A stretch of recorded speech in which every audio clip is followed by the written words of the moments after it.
One will line.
It's got to be wondering what Takuma Sato has setup-wise on his car. Well, then you go back to row 11. You got two young guys with wide eyes. One crashed on his very first, almost his first lap of practice, Gabby Chavez, and then Connor Daly, who's learning this track for the first time, never been around here, and he left practice, I'd say, pretty intimidated by the challenge in front of him.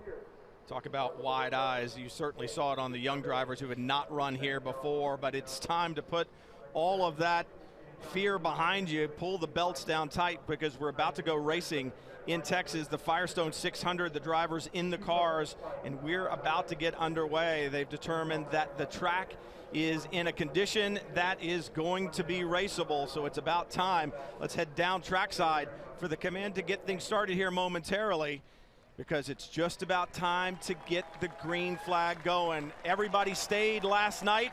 What they wanted to see was the Verizon IndyCar Series, and the words that they wanted to hear are about to be spoken. No Limits Texas, it's time for those most famous words in motorsports. Please welcome Fort Worth Police Department Officer Matt Pierce to give the command. Drivers, start your engines.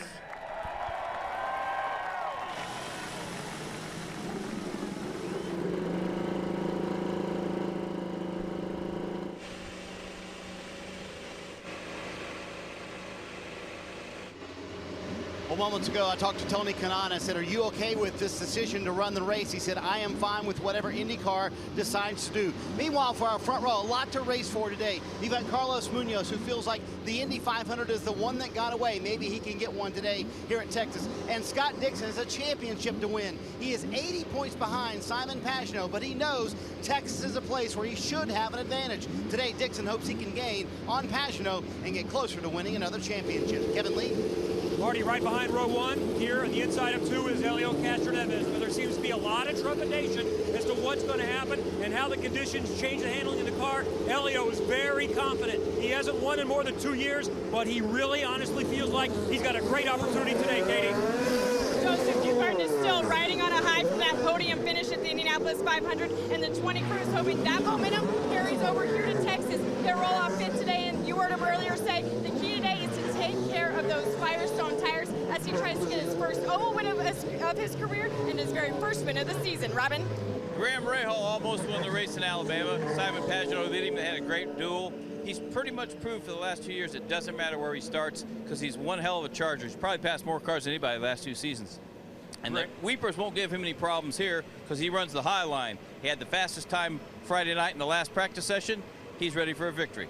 Back to you guys, Brian. He's definitely looking for a victory, and his Honda was fast. There's a Honda leading the field right now, and you too can start an IndyCar race from a Honda. That's Gary Thornton from Columbus, Ohio, being driven around Texas Motor Speedway by none other than Mario Andretti. Gary Thornton, you're one of my neighbors in Columbus. How is it out there? Well, I'll tell you what, this is a ride and a half. A ride and a half? Don't you want maybe 2 full rides and not a ride and a half? I'm not sure Gary can even talk. There we go.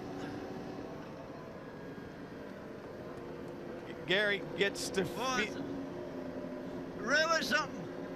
Really something, Gary says. He's behind Mario Andretti right now. Don't miss a chance to get in on Honda's fastest seat in sports sweepstakes. Enter at racetohonda.com. And Gary Thornton, he gets to do it. You can do it too by logging on to racewithhonda.com. He leads the field. Great shots for you from up high and from the racetrack as well. On board, Graham Rahal and Steak and Shake. We'll have great shots for you there. James Hinchcliffe in his number 5 along with Lucas Oil will bring us some fantastic shots. And remember, Alexander Rossi, the rookie that won the Indianapolis 500, will have shots from his Honda-powered car. Tony Kanaan and NTT Data will bring us some shots from him. Tony has won here before. He needs to, and a guy trying to move to the top, Scott Dixon and his Verizon on board, will be able to get a shot from the very front. And Joseph Newgarden with Verizon streaming today. Remember, download IndyCar Mobile to access exclusive live onboard cameras, hear driver and pit crew chatter, and more only on Verizon. And this is going to be exciting. Those onboards always at the start. It gets busy, and it's about to. It'll be on the 3rd time by. We'll look for the green flag. Take a look at former winners in the field. Helio Castroneves with 4, Dixon, Kanaan, Power, and Carpenter. They've all tasted victory here at Texas. One of the things that Helio was saying, the only guy I heard him talk about it was these jet dryers that have been running around the track for about 5-6 hours straight, and he's concerned with that kerosene film that comes out of the jet dryer that could be on the track. And he's concerned about the car being slippery and sliding around on the second set of tires. So that's the only guy that I've heard mention that. He was more concerned about that than the Weepers, as we're getting them all lined up here. Well, and everybody said we just need to be calm at the start. Is that what's really going to happen when the green flag falls? I don't think so. There's 2 guys deep in the field, Andretti and yet Carpenter, that I don't think they care. They need a big result, and they're going to go big here on the first lap. And Dixon needs a big result. He's trying to close down on Pagenaud in the championship. Munoz, his first pole position in the Verizon IndyCar Series. They're looking for green as they come to the tri-oval. It waves, and we're racing in Texas. Green, green, green, and already cars moving up. Castroneves inside of Dixon as they head into 2. Munoz leads the field. Dixon slides a little bit high, and Joseph Newgarden comes with him in the bright green 21 Fuzzies entry. And look at Marco Andretti. He's 3 wide in that yellow Snapple car, looking high, but he's got traffic in front of him, nowhere to go, because I think that's Will Power that's pushed up high, way high, coming off of 2.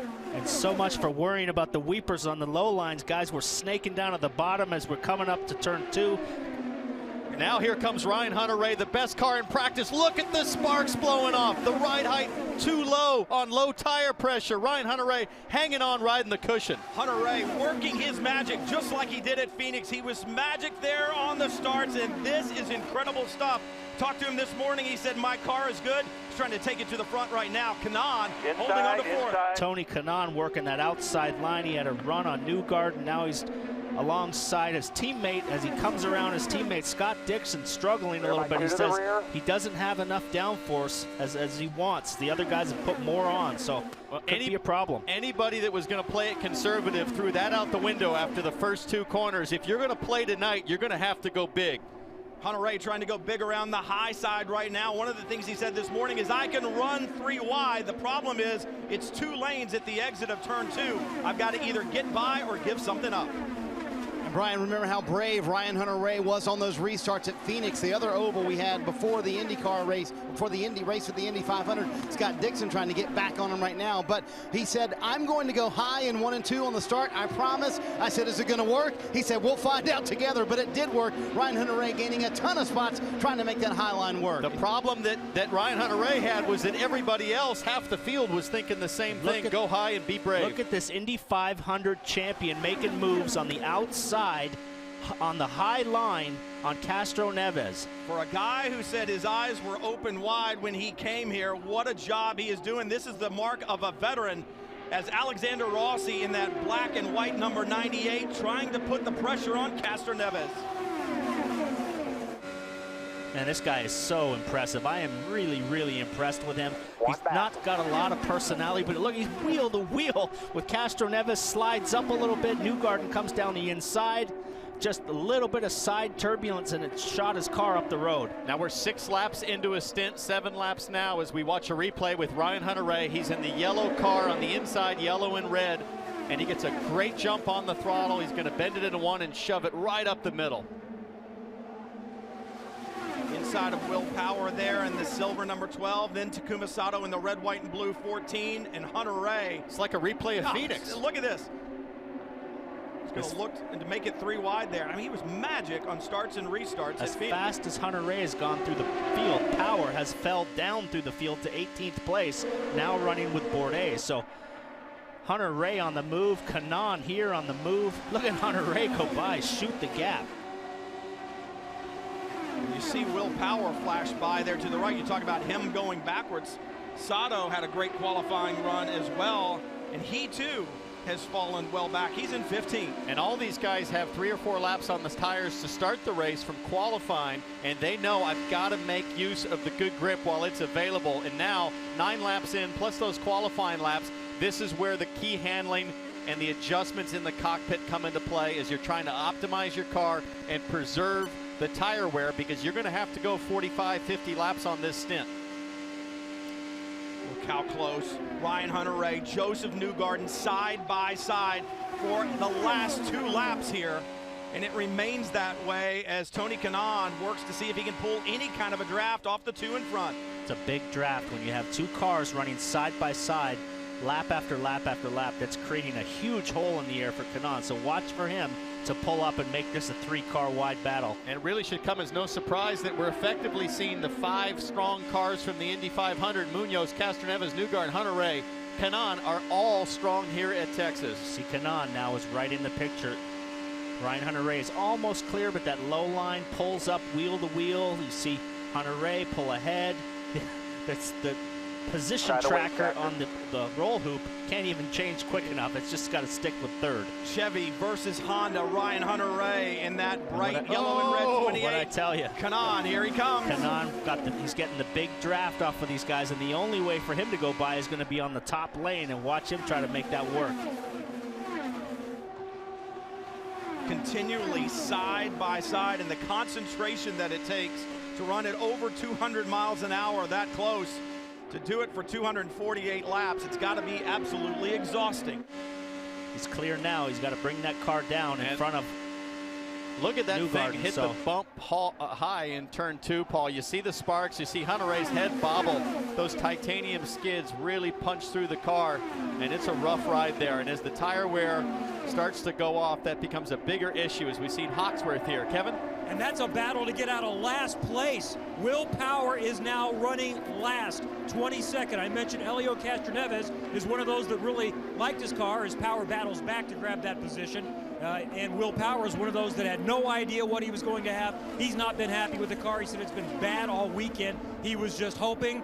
Well, it hasn't worked out very well for Will Power, because he's just trying to hang on now. And they are already half a lap behind the leaders as you look out the window, and I could see the differential from first to last. And this battle continues. Joseph Newgarden has slipped back into the clutches of Tony Kanaan, but look at the battle for second. Munoz leads, Castroneves right there, and Ryan Hunter-Reay has joined that duo. See, now the cars are using a lot more track. The first few laps, they were able to keep it on the low line, and now the cars, as they come off of 2, you see them starting to go up towards the walls. We got Kanaan making a move on the outside, and he is clear now of Newgarden, but Newgarden is fighting back. And that's the benefit of running shorter distance on the low line. If you can keep your foot down, you'll beat the guy coming off of 2, as he made up a full car width. Now he's a full car width ahead going into 3 just by driving that shorter distance. But look at that speed difference. When you drive the high line, it opens up the RPMs, and you see that top speed is higher. Now he takes the air, cuts the air off of Newgarden's car, and that'll give him a gap. That's called riding dirty right there. You know, Brian Barnhart talks a lot about that in the driver's meeting. If you enter high, you've got to stay high. Don't take the air off the guy behind you. But Tony Kanaan knows, hey, if I give him a little dirty air, he's going to have to lift, and I've got the position. You pull down in front, and all that turbulent air off the rear wings inhibits the aerodynamics of the car behind. That's what you're talking. Katie?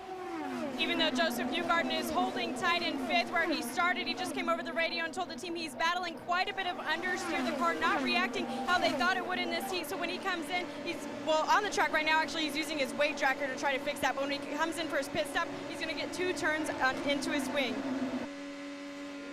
This is Newgarden, had to use a little bit of the grass on the left front. This is images reminding me of Phoenix when Tony Kanaan chopped Newgarden going down the back straightaway. Newgarden's going to have a run now. Let's see what happens going to 3.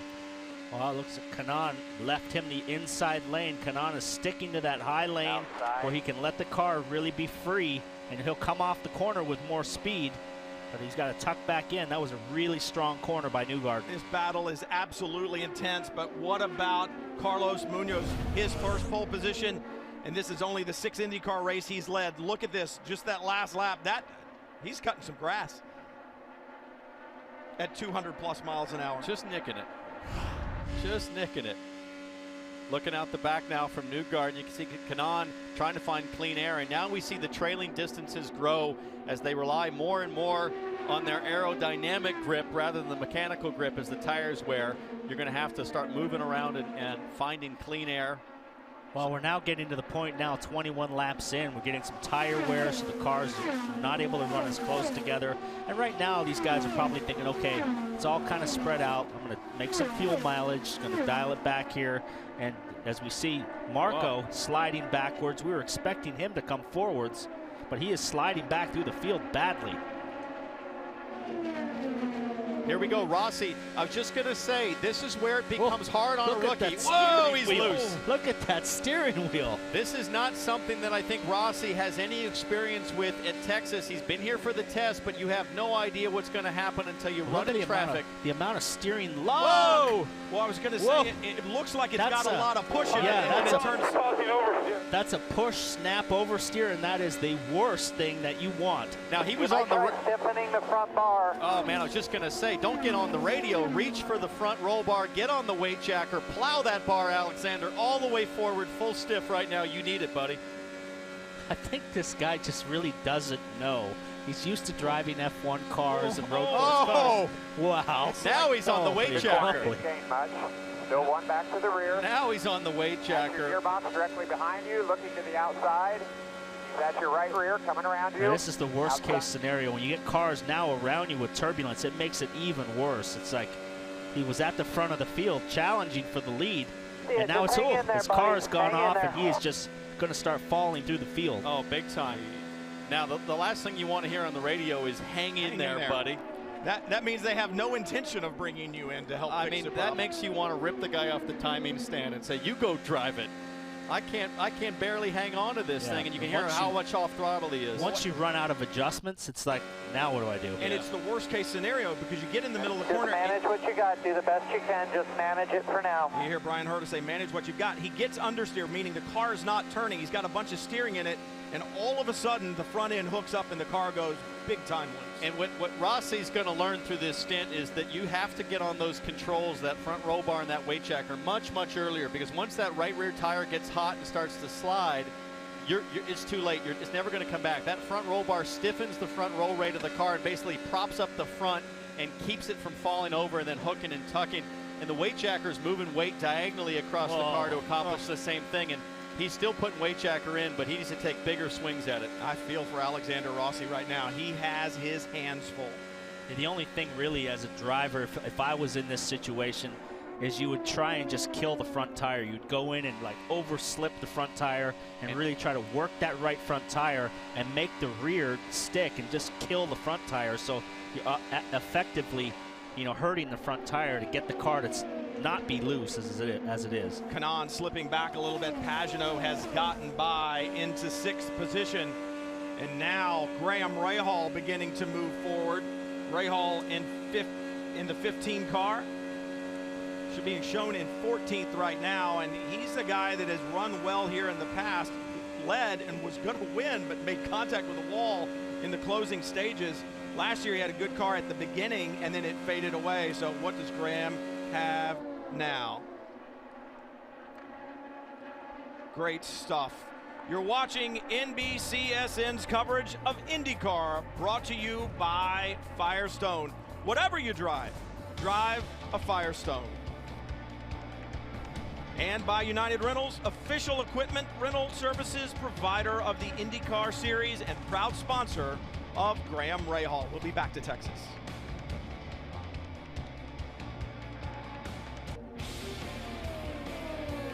Carlos Munoz started from the pole here at Texas Motor Speedway in the Firestone 600, and he has not relinquished that top spot since the drop of the green. He is well out in front.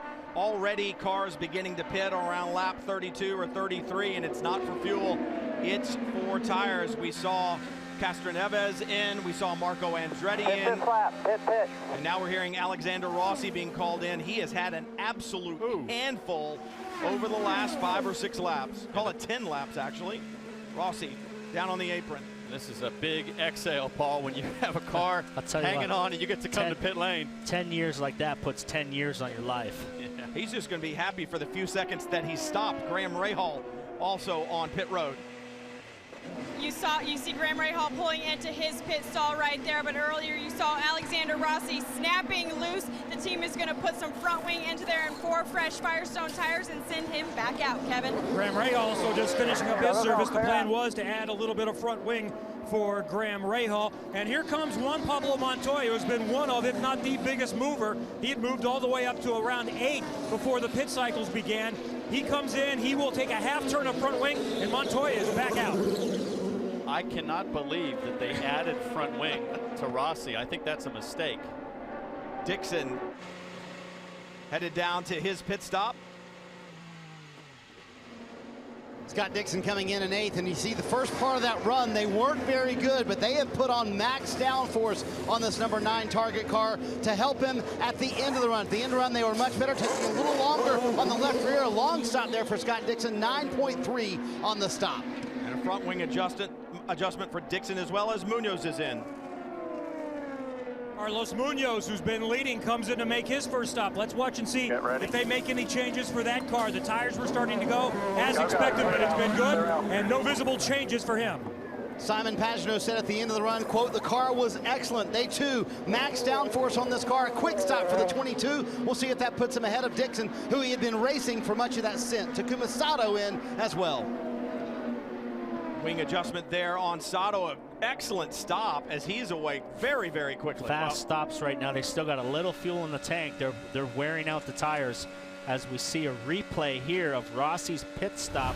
They reach down for the front of the car here. They get the tires off, put them back on, and you'll see in the front, the guy will come forward, a half a turn of front wing in each front wing. So he was so loose. I don't know. I think I would agree with that, but yeah, I think his car was had so much push that it just kills the rears as well. I don't think so. I think that was a misunderstanding between what Alex needed and what the pits thought he needed. You would not want to add front wing when you're that loose. No way. Joseph Newgarden in and out. We talked about guys going forward. What about guys going backwards? Andretti, Marco started 12th and moved to last. Sato had started 4th and moved to 16th. Power had dropped from 7th to 19th.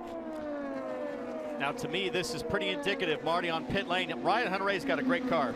Well, Ryan Hunter-Reay able to go longer than everyone else, but he said on the radio, this better pay off with us staying out longer than everyone else. They talked about a wing adjustment. They vetoed that wing adjustment, and a crash on the track. Huge crash on the front straightaway. Looks like Connor Daly and I believe Joseph Newgarden. Big hit coming into the tri-ovals. See Joseph Newgarden moving in the car. That is a big relief. That was in the kink coming to the start-finish line.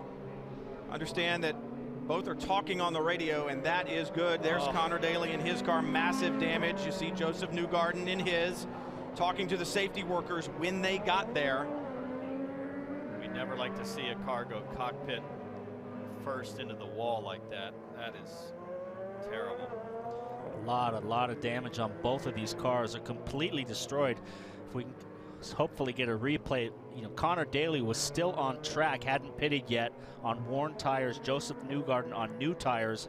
I would assume that Joseph was coming around him, and maybe look at the Connor Daly got loose. Look at the damage to the tub there, where where the car slid upside down. That's something we rarely see. Yeah, he's moving around, moving his neck around, so it was, thank God for that, because he was upside down, head first into the wall, helmet first, sliding along the wall, but that car is completely destroyed. And not only was he upside down helmet first, he had Daly's car pushing him against the wall. Connor, this is welcome sight here. Connor Daly out and walking away from his car. The roll bar on the top, the roll bar on the car did its job. It's smashed up, but it is still intact and there. So, and this is the best thing I've seen in a while. Shaken, obviously, but Joseph Newgarden standing on his own with help from the Home Ultra safety crew, kind of pointing when he got there to his shoulder and also to his head, letting them know that he had had contact. He is definitely shaken, but the idea that he is standing outside his car is the most welcome sight we've seen. You're in a bit of, you're in shock right now. So look, he's completely in shock. There's not a better safety crew in the business than the Home Ultra safety crew. If you end up in this situation, that's what you want to see when you open your eyes, is these guys in the orange standing there. Adrenaline at that point, you want to get out of the car. A lot of guys, you feel like you're okay, but once you get out of the car, you realize, I don't feel so good. Well, so the pain can just come like a giant wave. All right, let's go back and take a look. Up at the top of your screen, Connor Daly loose. Connor got loose. Oh! Connor just got loose, corrected, and went up into the track into Joseph, and now Joseph's upside down, and the front spins around, and Connor's car pushing it right into the wall, into the safer barrier. It's a good thing that was safer barrier and not concrete.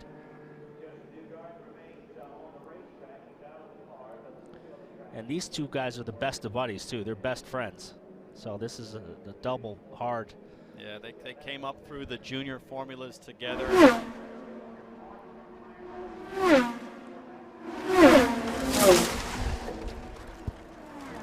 Sound of it. And the violence that you see with which Connor's car snaps. Watch this. He gets loose, and now he's going to correct. Wow. Vicious, vicious crash. So they are attending to have his helmet off. Right shoulder is what he keeps now pointing to. They have a system to remove the helmet that's called the hats off device. So it's a little bag between your head and the top of the helmet with a pneumatic tube, and it allows the safety officials to put air into the tube, expand the bag so that the helmet is pushed off the top of your head as opposed to pulled. And they're going to get probably the backboard ready, and man, this guy's just been through a ride. Look at the destruction and the devastation on that car. We talk about the speeds here and how quick it happens and how long it can go.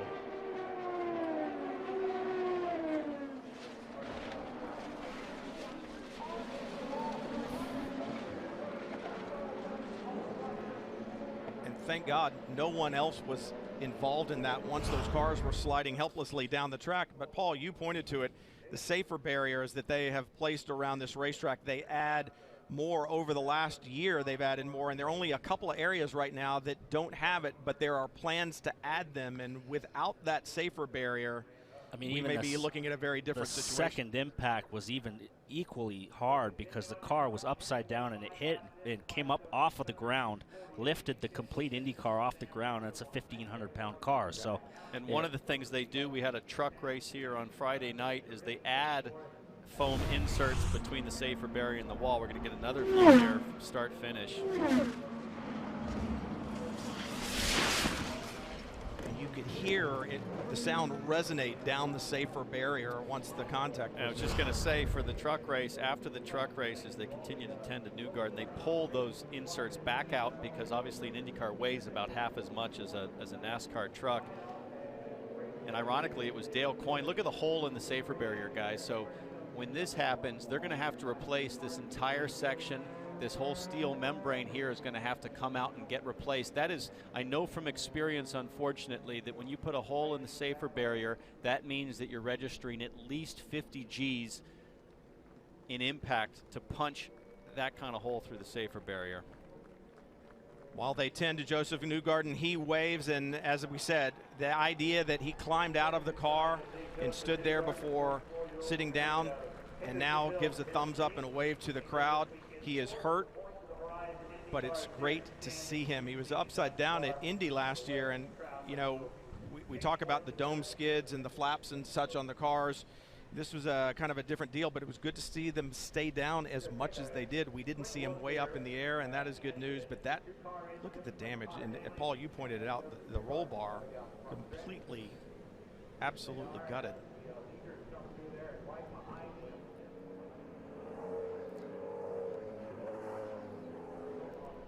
Man, it's been a tough year for Ed Carpenter Racing. They lost 2 chassis at Indy last year, going upside down. Newgarden had such a strong run at Indianapolis, finished 3rd, and had a good run going tonight. And you could see that damage that you were talking about there, right beside his head on the right side, where it's just been filed off as it slid along. But you see the head surround there that the safety workers are taking, as well as the helmet. And they'll look at all of that and do a post-crash analysis on how the safety equipment that is in the cars worked. As we see right here next to his head, that section of the tub is completely ground away from sliding on the pavement. And I just wanted to replay here. See this again, Paul, because I wonder if Daly got his rear tire on that seam. I think he hadn't pitted yet, so he was on old tires and just. Yeah, I mean, you see this seam right here. So this sealer, those are 2 different sections of pavement that are joined with the sealer. And sometimes on old tires, when you hit that, it'll get a little wiggle in your car. And when you're on used rubbers, sometimes that could be the difference to flick you sideways. But one thing Connor's going to learn is when you get that sideways, it can hook on you. You know, if you're that sideways, you almost got to jump on the brakes, because Rossi was that sideways for 10 laps just about. So, I mean, he was the last guy that was still out there on old tires and hadn't pitted yet. Hinchcliffe, in a way, and him have not pitted yet. So, in a way, having Newgarden's car there probably dampened Connor Daly's impact tremendously. Well, it probably saved him from a huge frontal impact. Absolutely. You see the car come up off the ground when it was being pushed into the wall by Daly's car. So that shows you that second impact was very, very hard.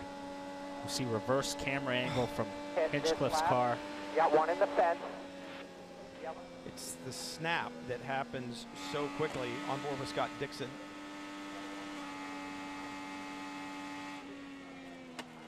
Oh, he's got some damage there too. That's going to hurt. That his right front wing is damaged for sure, maybe suspension.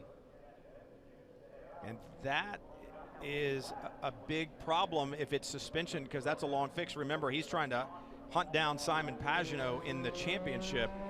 Yeah, and let's not forget the risk of coming into debris on an oval at that speed in an open cockpit car. Understand that Formula One is going to go ahead and go with the Halo device starting next season, and I'm a big advocate of trying to figure out how to protect a driver's head, especially in IndyCar, where our speeds are significantly higher than Formula One. And there's some debris stuck in the suspension of Scott Dixon's right front. See, yeah, he's got something, big piece of bodywork stuck. Front suspension. That's probably not good for us. You think? Mike Hull, the master of understatement. Yeah, nobody's smarter than that guy. So. Yeah, isn't he? Can't disagree with that statement, but you can see he's ran over something pretty significant. There was a lot of bouncing parts going down the track. There was a wheel sliding, rolling down the track. So Scott very lucky to get through all of that. You guys, pits are open now, and I would expect to see certainly the cars that didn't stop, and anybody who ran through the debris field is going to want to change tires. But how many sets of tires do they have? Everybody's going to stop, because everybody has run through this debris field, and for sure you're going to have the risk of a cut tire. Anything could happen. So I would bet 100% that everybody stops. You're allotted a certain number of sets of tires each weekend, and tires always an issue here at Texas Motor Speedway. And here they come. Ed Carpenter comes in from the second position, but you heard him over the radio just a little bit ago, concerned about his driver, Joseph Newgarden. he was going to get on 4 fresh Firestone tires and send him back out. Kevin. James Hinchcliffe, the leader, comes in. Also, Will Power is going to come in as we see Helio Castroneves coming in as well. For Hinchcliffe, he's been developing a push. The car isn't very good up high, so he added some front wing. Same thing with Will Power.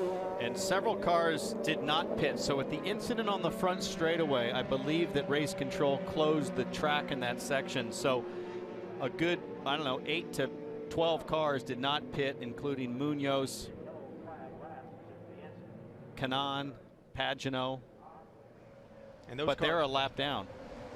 And there were several cars that had already pitted, so they were full of fuel, only a couple of laps in, only a couple of laps on the tires.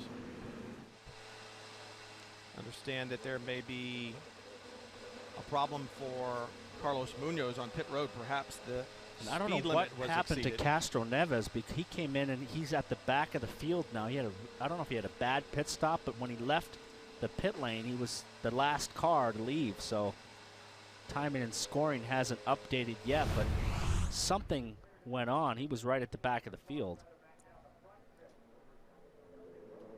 Well, all the cars that did not pit would have gone by him in pit lane. So we had a big group of guys that had already pit around lap between 35 and 45 that stayed out, but they stayed out on pit lane because the front straight was closed. Now the front straight is back open. There's Castroneves. We saw Will Power also on pit lane. They're trying to find the handle on his number 12 because it is certainly not working. He went straight backwards at the drop of the green and was battling for position early in the race, but the position he was battling for was dead last. So we'll see if they can get a handle on that. So we see Castroneves coming in, everybody filing down the pit lane. They've already done their stops. Well, several of them didn't. Oh, they did. Yeah, and that's the difference, is that a lot of guys that had already completed the stop under green flag conditions just drove down pit lane. I think at the request of race control would be my guess, because of the yard sale on the front stretch. Well, Helio Castroneves, our today's Chevy driver profile. We talked about 4 wins here at Texas. That's pretty amazing. 18 starts, more than any other driver in the field. 499 laps led, and I don't think he's led one today, so he hadn't gotten to the magic 500 mark. Every lap this season completed, though, and that's the thing that's impressive. He's been so consistent over the last couple of years. It's hard to believe that his last victory came in 2014 at Detroit.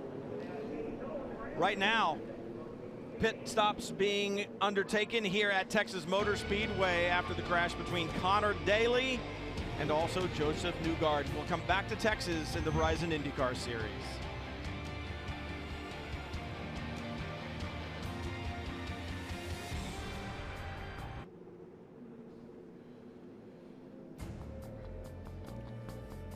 .54 laps in the books from here in Texas. Inside 10 laps to go from Formula One in Montreal on NBCSN right now. So you can switch back and forth, watch the finish of that race, and come back to green flag racing here at Texas Motor Speedway. We'll be looking for updates on Connor Daly and Joseph Newgarden as the track crew goes to work. They have worked so hard last night on trying to dry the super speedway so that we could race last night, to no avail, and now they'll go to work to repair this section of safer barrier after the crash with Joseph Newgarden and Connor Daly. And someone pointed out before the break that we believe that that puncture in the safer barrier was from the roll hoop of Joseph Newgarden's car, which is terrifying to think about. Absolutely. Saw the track worker there had a grinder out. It looked like they might be just trying to put a patch over that instead of replacing that section of the wall. You can see him here. He's got a handheld grinder or some type of cutoff wheel. And you can see the patch laying on the ground right there. I believe it's this piece. Yeah, so they'll weld that patch over top. They'll get a welder out on the back of the truck right here. They've got a portable welder right here. You'll get that out and start welding that patch over top, but they've got to grind that paint off of the metal so the weld will adhere. Here's another look at it. That was scary enough, the initial impact, but the second impact was the one that really got everyone's attention. And those safer barriers, steel and foam energy reduction barriers, so great to see them all around this racetrack. It's and for Joseph Newgarden, absolutely nowhere to go. He sees Connor Daly get loose, and after that, he may not have seen anything. I'll tell you, Connor would have no idea other than his spotter saying car outside. He would have no reason to be. Look, he was hanging on for dear life just to keep from crashing himself, correcting the car. As we see Newgarden's car come up off the ground. Huge impact on the second impact. And we talked to Connor Daly in the practice show, I believe it was, about his first time here at Texas. Again, he did not have a chance to test here, did not race here in any of the lower formulas. Indy Lights would be the only one. And he talked about just how difficult he was discovering this Texas Motor Speedway is. It's Ryan Hunter-Reay just on the radio a couple of minutes ago with his crew. Screwed ourselves again. Not screwed yet. We're okay. Tired of it. Weren't we massively exposed staying out that much longer than the other guys? Nothing we can do about it. You just got to focus, okay? Nothing we can do about it. We did the right thing. Those guys are going to be stopping 7 times that pitted that early. So that's Ryan Hunter-Reay going back and forth with his race engineer, Ray Gosselin. And what I don't think Ryan understands is that all these cars in front of him are going to get sent around the pace car, and he is currently P2, and he was able to go further than anybody else he's racing against. He went 41 laps before his first start. That's the sign of a great race car, and Ray is telling him, hang in there, we're good. Well, we understand Connor Daly out of the medical center. Marty? Brian, let's chat with him. First of all, what happened in your incident? You got loose. Yeah, that was it. I was the rookie to make the mistake. The car was really consistent. It was fantastic. I mean, we were making great progress. But yeah, just didn't expect that slide at all. I mean, we were consistently running, and all of a sudden the rears just totally lost grip. I felt like I floated all the way through the corner. So, yeah, that was all my mistake. I mean, I should have recognized it, but yeah, it's just definitely a rookie mistake. Had you been on that scene before, Connor? Yeah, I was trying to stay a little bit lower because I knew Joseph was coming. Tough accident, that's his buddy, but you know, he took blame himself 3 times, and you know, these things happen. Cars get loose and accidents happen. It's not something you can control sometimes. Well, and experience often comes through mistakes, and I think what you learn as a driver coming up through the IndyCar Series is the sensitivity required in the feel in the cockpit. Kevin? Just a top off for Helio Castroneves. He comes on. They might have touched on the front wing as well. Yeah, if you're not up in the top 3 or 4 at this point, go ahead and start playing the fuel mileage game at this point to make sure you have some options a little later on.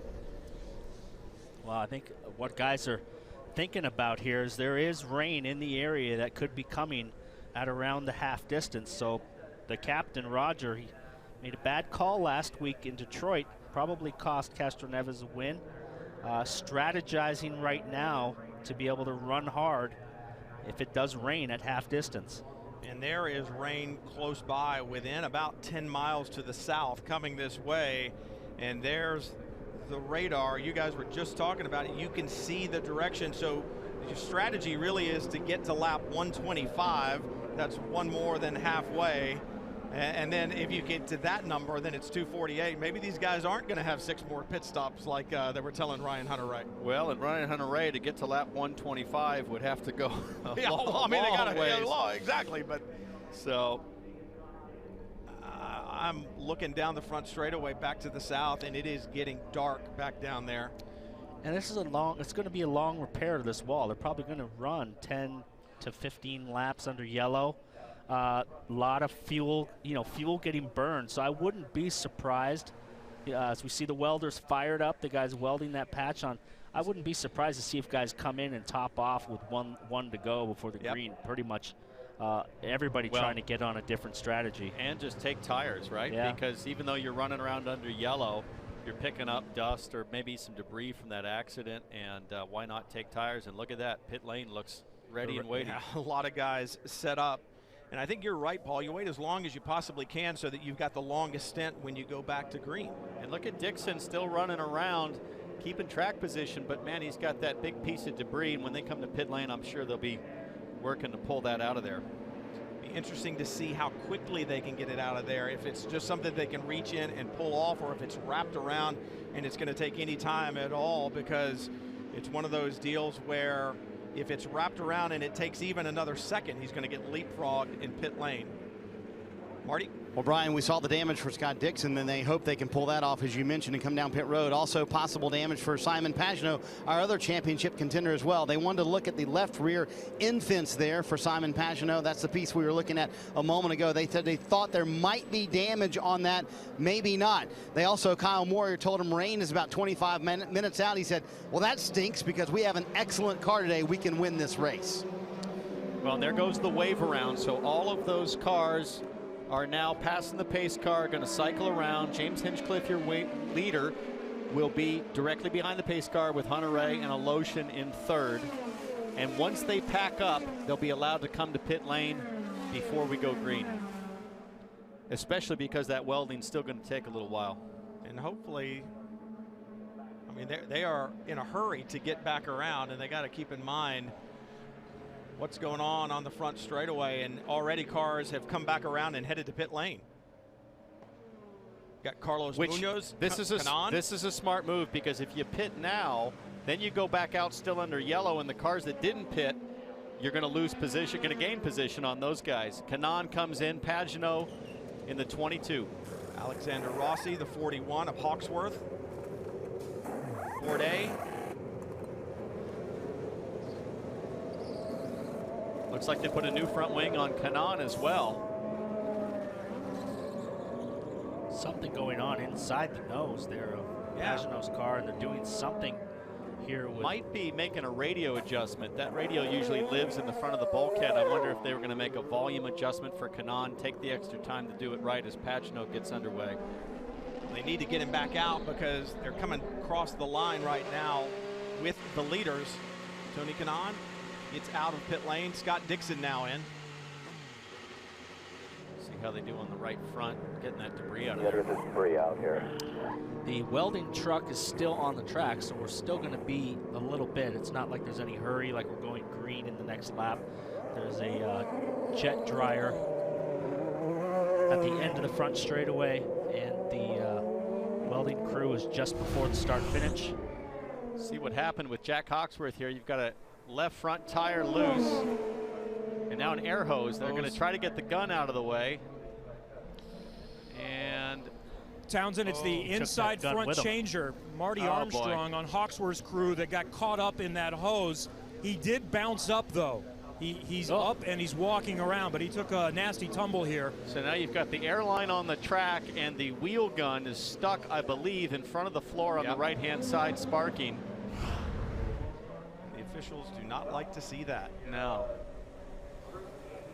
Imagine that thing come ripping out, because those aren't exactly mounted lightly. I mean, the way the seal, I got a feeling the air hose, when it broke, whipped, snapped back, and hit this crew member in the chest as well, because when those things, it stretched that airline out about 50 yards, and when it broke, I'm sure a section of it flew back, and it looks like it hit this crew guy. Like a bungee cord. Yeah, it hit him and it knocked him down, and he was down for 15 seconds or so. He did hop up under his own power, and the medical people are looking at him. Here's what happened. The right front airline is normally pulled in by a helper on the wall, but when the left front got loose and the left front guy went to get it, the guy pulling from behind the wall didn't want to tangle up the legs of the left front guy going to get the tire, so he stopped. But then when the car was cleared, the airline was still in the way. And these pit stops have to be so perfectly synchronized that sometimes if one thing goes wrong, it throws everything out of whack. Don Halliday there, making sure his crew member is okay. Medical will look at him. And it's so easy to watch these pit stops and think that all of this stuff is light. You see these guys with these air guns and they just pitch them back over the wall. They grab the tire and wheel and put it on. But all of that stuff, incredibly heavy, and it is a ballet as you're trying to carry 30 or 40 pounds worth of wheel and tire and a 7 or 8 pound wheel gun and do it all in less than 8 seconds.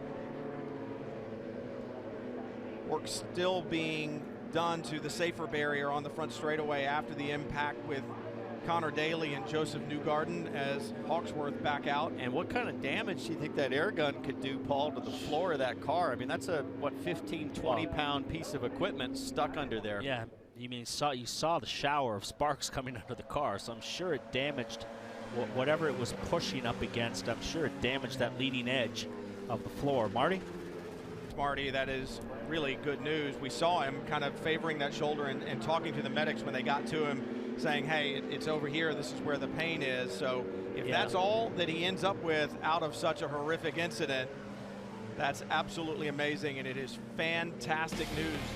Good news for James Hinchcliffe. He leads right now the Firestone 600 from Texas Motor Speedway.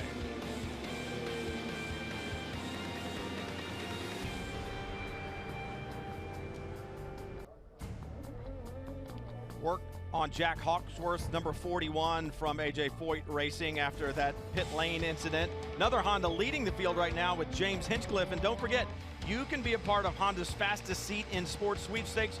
Just go to racewithhonda.com to sign up and enter for your chance to lead the start of a Verizon IndyCar Series race in the Honda 2-seater driven by Mario Andretti. Or T-Bell may drive one for you at some point in time. Could we get you to drive the 2-seater? I don't know, man. Mario, I heard Paul and I had breakfast with him the other day. He clocked off a 2:07 lap at Indy with a passenger. That's average speed. All right, it's time for the strategy to come into play because rain is close by, Kevin. Robert Gouet calls strategy for the 5-Aero team for James Hinchcliffe. Well, the timing of the yellow worked out for you. You're in front. How is the car? Can he stay there? Hinch seemed really happy with it. The lap time degradation for us looked really good. We made a small front wing adjustment on the stop, but overall he was really happy. That's why we left him out as long as we did. You've run a lot of laps under yellow. How long can you go before you have to come in again? We've got a long way to go. It's about 3-to-1 yellow to green mileage, so we could probably make it to 105 range if it goes green again now. What are you seeing on the radar for weather, and what are you telling Hinch? How does that change the way you do things? Certainly looks like rain's imminent at the moment. We could see it anywhere from 5 to 10 minutes away. There's a big pop-up south of us. We're not quite halfway on the race yet, so we're just trying to get him to save fuel and be in a good position. If the yellow does come, we can run as long as possible.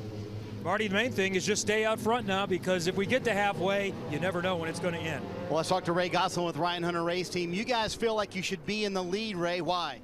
Well, we beat Hinch on our pit stop to the blend line, so we were supposed to be scored in front of him. They never corrected that until everyone else had packed up. So there's other cars in front of us that should never have been. Then they opened the pits before the order was correct, and Hinch beat us out there too. So it's kind of annoying because we really should be in the lead right now, and they won't correct it. We've communicated with them, and they're not doing anything about it. So just have to restart in second. And I know Ryan wasn't very happy with the strategy of coming in and staying out so late, but that was going to play out correct if this race would go full distance, correct? Yeah, for sure. You know, you start pitting that early, you're going to pay the price somewhere. Sooner or later, you're going to have to stay out there. So we were going to get it done early.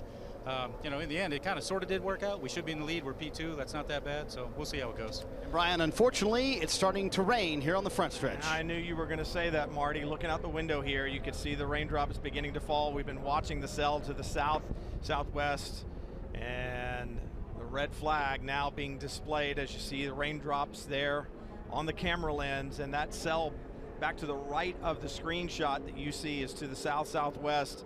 And unfortunately, it's got a lot of pretty colors in it that look kind of like Ryan Hunter Ray's car. Lots of red and yellow on the radar. Listen to that timing issue. As a big bolt of lightning just cracked somewhere off in the central Texas plains. That timing issue with Hunter Ray, you know, that's purely an electronic thing. So I'd be surprised if, in fact, Hunter Ray beat him to the line, because I'm not sure on pit lane that they see what timing and scoring it's pretty sees. straightforward. It's just a transponder crossing the line. Exactly. The field will get lined up, and then they'll be coming back into the pit lane at this point in time. And you feel for all the hardcore fans that have stuck it out since yesterday afternoon, all through the night, waiting for the race to start. It didn't. Went delayed a little bit today, and now the rain comes again. And right now the fans that have stayed are being asked to make sure that they leave the seats and seek some shelter because the rain is coming. Yes, Townsend calmly just said evacuate. He saw that that lightning crack On the Big Hoss, there's an emergency alert. All people in the stands calmly evacuate and get out of the seating area. So it's we got the captain there hiding under what appears to be not so sufficient shelter. Well, and not only the fans that are up in the grandstands, but our camera operators, some of which are up on the roof, right, of a large metal building in the middle of a thunderstorm. So and we got to get them down, and they are down already. And it's just been an up and down Firestone 600. Well, this seems like an opportune time to go get on an airplane. Where are you going? I've got to go to France, so no big baller private jet for me. I've got to get over to Le Mans, where I understand it's also raining and supposed to for the next several days. What a crazy 48 hours we've had together, Mr. Till. It has been absolutely insane. As you said, it's supposed to be raining in France as well, and I think you're going to spend a lot of time driving around the country roads of France on a 9-mile road course in pouring rain.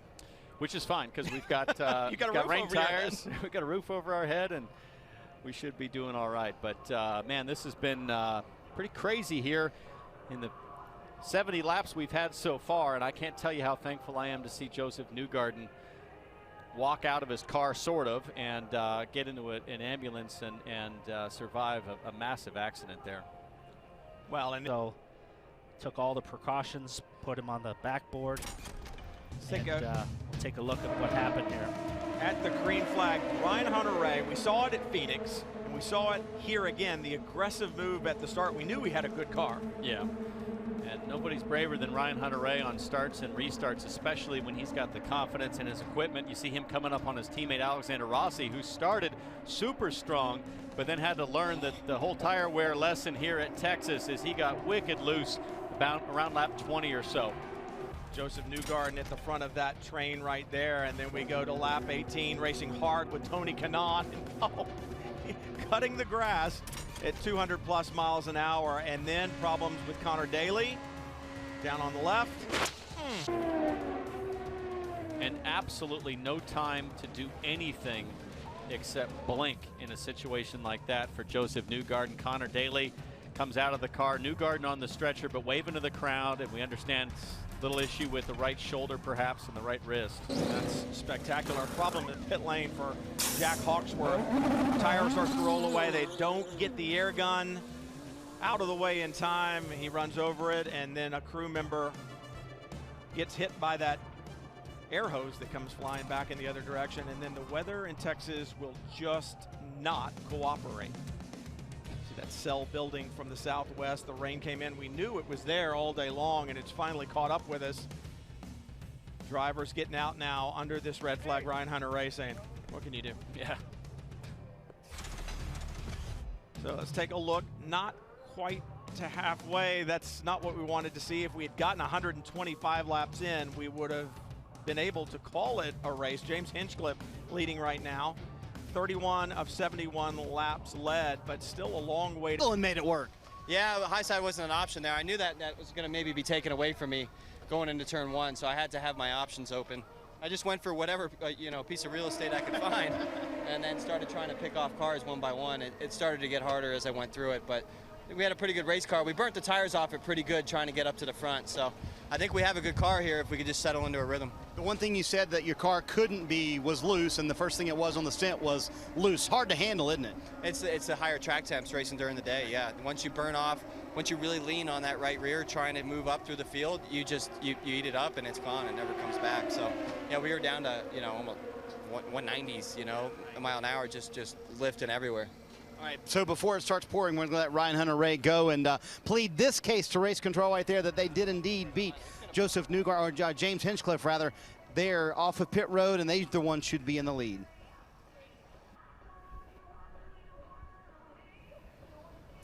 And I'm catching up with. We see it, and it came over turn 2 like a wave. You could see the parking lot was completely soaked, and it just like came over like it's just a wall of water now, and it is absolutely pouring out, and the rain is coming down sideways. The wind is probably blowing 40 miles an hour. So looking at the flags across on Big Hoss, the giant monitor here for the fans, they are standing straight out, and they are big flags. I talked about the colors of the rain, the same colors on Ryan Hunter-Reay's car, red and yellow. We are certainly getting inundated here at Texas Motor Speedway.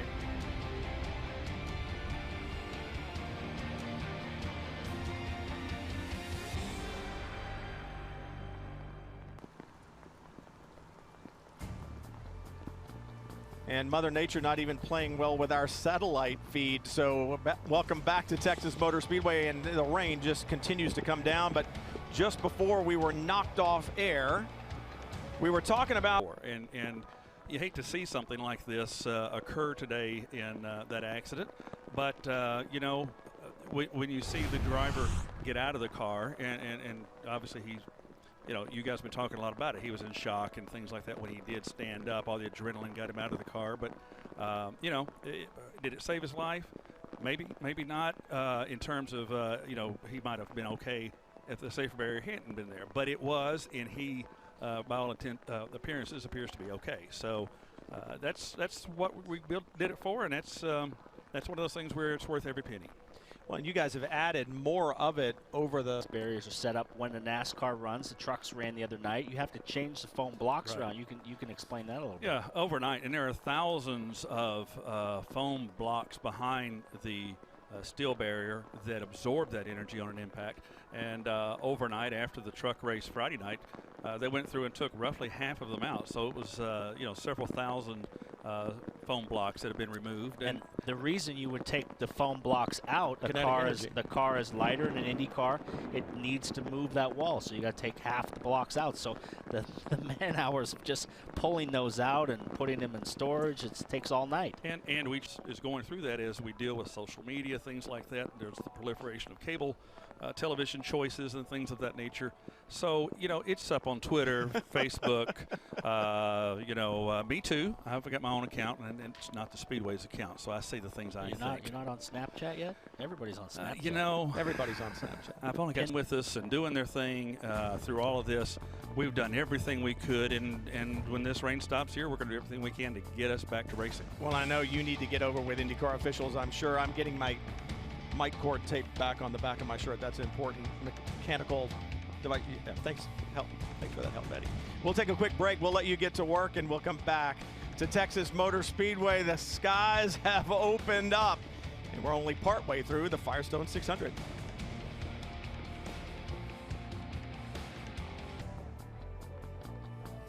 Not the message you want to see if you're a fan here at Texas Motor Speedway. It's asking you to evacuate the facility to a safer area because of weather once again in Fort Worth. Rain coming down. The Firestone 600 washed away for right now. We sat all day yesterday waiting for the racetrack to dry out so we could race last night. And that's... I'm going to slide back in the shot here, but it's a gravel rock base underneath the pavement that doesn't allow the water to. Right. If you go back on the race a little bit and see where they're running right now, James Hinchcliffe out in front, Ryan Hunter-Reay, that was not unexpected after the practice that we saw the other night. Honda at the front of the field, which I'm sure Honda would love to say, hey, let's award points and manufacturers points right now. But look at Will Power. He was all the way back to the last at the beginning of the race, and right now he's fourth. So I'm sure Will would say, let's get out of here. Give me the points for that. I'll take it. I think some of it obviously is a bit of an anomaly based upon where pit stops were happening when the crash happened with Daly and Newgarden. So the guys sitting well right now, Hinchcliffe and Hunter-Reay up front. But talk about the championship, Scott Dixon back in 14th, but the guy that he's chasing in the championship is indeed behind him. Yeah, but it's all a wash for those guys. I mean, whatever they do, if they decide to try to race today, tomorrow, or next week, or the end of the year, or award points now, it's, you know, if they awarded it right now, the championship guys are kind of there. It's kind of a wash for them. The only guy that would gain ground really is Hunter-Reay with a strong finish, but we don't know what IndyCar is going to do just yet. So slammed the door and said, that's it, I've had it with USAC, blah, blah, blah. So yeah, we haven't had the best luck here with open wheel racing. The racing's been great. Oh, the racing's fantastic. I mean, when you've looked at the first 30 laps, you were just so proud because here they are. They've been sitting around all day, and they jumped out and put on a hell of a show, as they've done for the last several years. Well, that cell that was downpouring has passed by, and you can see the clouds now have lightened up. but it is absolutely a swimming pool here now. So that big, huge cell's kind of passed through, and it's stopped raining for the moment, but we are completely drenched. Well, I mean, the issue, too, is there's still more to the south that's going to be moving this direction, and it doesn't even matter if we have 3 or 4 hours to get it back dry. We know how difficult it was before. It took till today to dry. They were drying exactly. it. They spent 10 hours of the jet dryer going around, 4 or 5 hours yesterday and all this morning, right up until the race. So it took literally all day yesterday and all half a day this morning and all overnight to dry. So, and it wasn't completely dry. Yeah, there was still some back and forth whether we were going to go green and start the race to begin with. So now it didn't rain this hard yesterday. No, it rained much harder and more intense for 20 minutes than it was. Kind of a steady rain yesterday, just not too heavy, but it absolutely dumped for 30 minutes here. As hard as it can rain. Plus, there was a river running behind on the backstretch today when we got here, and that's what they were concerned about. And like you said, it wasn't nearly the rain that we had today. So I think Eddie just said a little while ago, I don't see how we can run again today, and he's not really in favor, I don't think, of coming back tomorrow. I know the IndyCar officials up here huddling with him right now. I like your Wednesday deal. Yeah, I mean, it just seems like it would be a good idea for IndyCar. I think we'd have a captive audience, and if you're interested in motorsports, you might give us a chance. See the crew members down there beginning to take some bits and pieces off the car and looking underneath the cover, seeing what they're doing. Probably turning radios off right now, saving the batteries there. We'll be back to Texas Motor Speedway, a very damp Texas, right after this.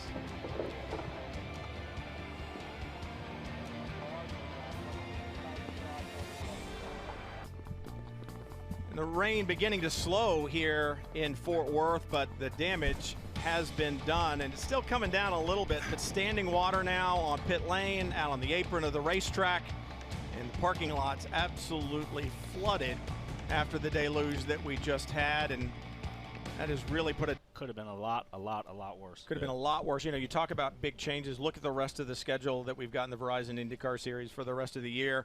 And think about Phoenix in there as well, even though that's already happened. All of this stuff is on the NBC family of networks. I look at Road America. You pulled a rabbit out of your hat with Watkins Glen. You brought us back to Phoenix. You've got to be pleased with what you see as far as the schedule and how it's turned out this year. And you deserve a lot of compliments on that. Thank you. There's a lot of people involved, and it was a lot of hard work. You know, doing the deal originally with Phoenix. If you think about what they did in a very short period of time, you know, we announced basically the end of October. In between that, they had a cup race, Thanksgiving, Christmas, a cup race, and us. So, I mean, Brian Sperber and his staff did an incredible job. People have asked about that with Watkins Glen because it's a similar time frame. Right. So, again, Watkins Glen is Michael Printup and his people have been phenomenal. We're really excited to be going back there. And then we're hearing great things to Road America. It's going gangbusters right now. So, 3 new venues, you know, this year.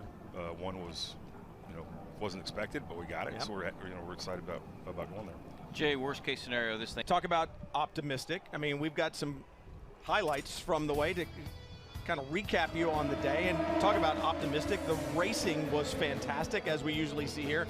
Ryan Hunter-Reay absolutely showed it at Phoenix. Lap 43 with Connor Daly gets loose, snaps, and nowhere for Joseph to go, and then that second impact, that if it wasn't for that safer barrier, we could be talking about a much different situation. You know what? Even though it didn't work on the racetrack, the driving for Connor and lost control of his vehicle, the fact of the matter is every safety piece that they had in place did work. The safer barriers, the head surround, the Hans device.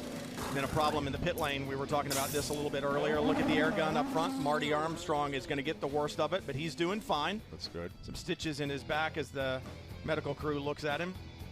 Not the position you want to be in, standing there behind pit lane. And then lap 71, not where we needed to be. 125 was the number, wasn't it? And the rains came. If we had gotten to halfway, we would have been okay. That's not what you want to see. Morgan Mullen, one of our intrepid handheld camera operators, out there in the water. And this is the way they were running at lap 71. James Hinchcliffe, Ryan Hunter-Reay, Michaela Lotion, that's the top 3. And right now, 43 minutes under the red flag. here at Texas Motor, the Firestone 600, I should say. IndyCar Chronicles coming your way next, the Indy 500. Remember, rookie Alexander Rossi took the win there. Strategy, a big part of that victory. The sun has set here at Texas Motor Speedway in Fort Worth, Texas, and we may have our first true night IndyCar race from the beginning in a little while. We're just a moment away from the command to refire the engines. James Hinchcliffe will lead the field, and there's Takuma Sato. He is lined up second. They will restart in the order they were running. Sato is a lap down, but we did have a 10-minute practice session earlier today, and some news to catch you up on, because the ABC Supply AJ Foyt Racing team had some work to do after he made contact. This was straight out of the pits, first flying lap. Remember, a huge crash for Takuma Sato at Pocono last weekend. AJ Foyt cannot believe that they're in the wall again, and they had some sort of a rocker failure. They've got the car fixed. There you go, the hammer and tongs PT, trying to get that thing back out there. That's old school AJ Foyt Racing style right there, hammer and screwdrivers, and they've got that car ready to rock and roll. Nearly ready for the Firestone 600. Let's go again, trackside. It's time for those most famous words in motorsports. Please welcome Fort Worth Police Department Officer Matt Pierce and Dallas Police Department Officer Jorge Barrientos to give the command. Drivers, restart your engines.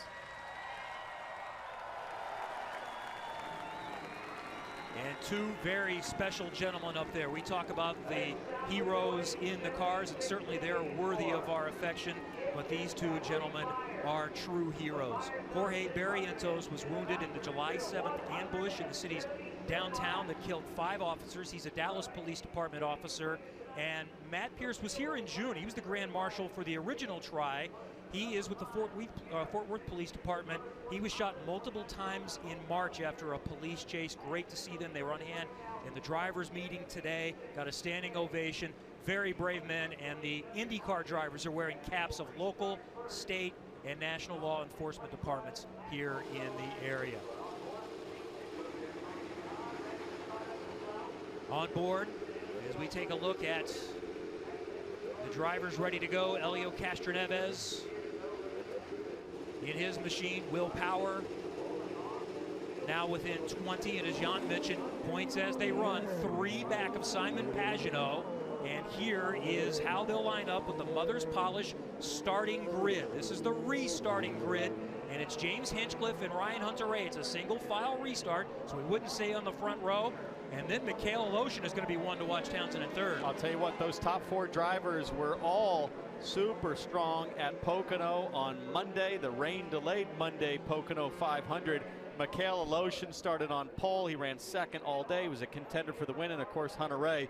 But looking back further, Paul, there's some contenders way back. Yeah, Graham Rahal came out of his car this afternoon after the warm-up and said, I have a rocket ship of a car. He goes, I am going to the front. So we got to watch out for him. Rossi, a lot more experience now than he had when he came here right after Indianapolis. So look for him to be moving forward as well. And look at Scott, was quickest in warm-up, and he's going to move to the front as well. We have 6 on boards, including the Tony Kanaan NTT data on board. He will restart 16th.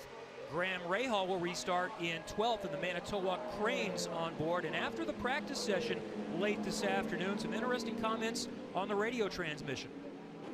My car's a f***ing rocket ship. It just doesn't pull 5th gear, but my balance is so good, man. I can f***ing crush these guys. Copy, crush them. Pointed and direct. Watch for Graham Rahal. Will Power with the Verizon on board. Restarts in 4th as he continues to stalk Simon Pagenaud. Ryan Hunter-Reay will also have it on board, and he restarts in the 2nd position in the race order, and he'll be chasing James Hinchcliffe in the Lucas Oil on board. He restarts as the leader, and Simon Pagenaud, the points leader, has an on board. He's going to start a little further back in 15th, and you can ride along him courtesy of Verizon streaming. Download IndyCar Mobile to access exclusive live in-car cameras, hear driver and pit crew chatter, and more only on Verizon.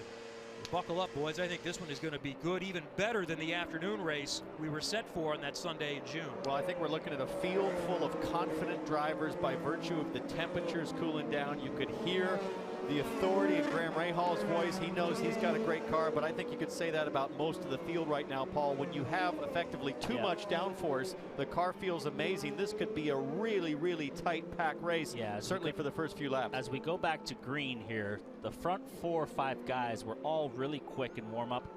The one guy in Sato had a crash, and he might be a little bit squirrely and have to like file to the back to get a feel for his car. So here we go. Well, he has a chance to try to get back on the lead lap because Sato's 1 lap down, but he starts just behind Hinch. Now these laps are counting. This is like a restart in the race. So we are under yellow right now, so we're going to restart on lap number 74. Keep in mind Sato in the blue, red, and white car is a lap down, so Hinchcliffe with the lead, Hunter Ray behind him after a 76-day delay. We're ready to ride again in Texas, and we're green at Texas Motor Speedway.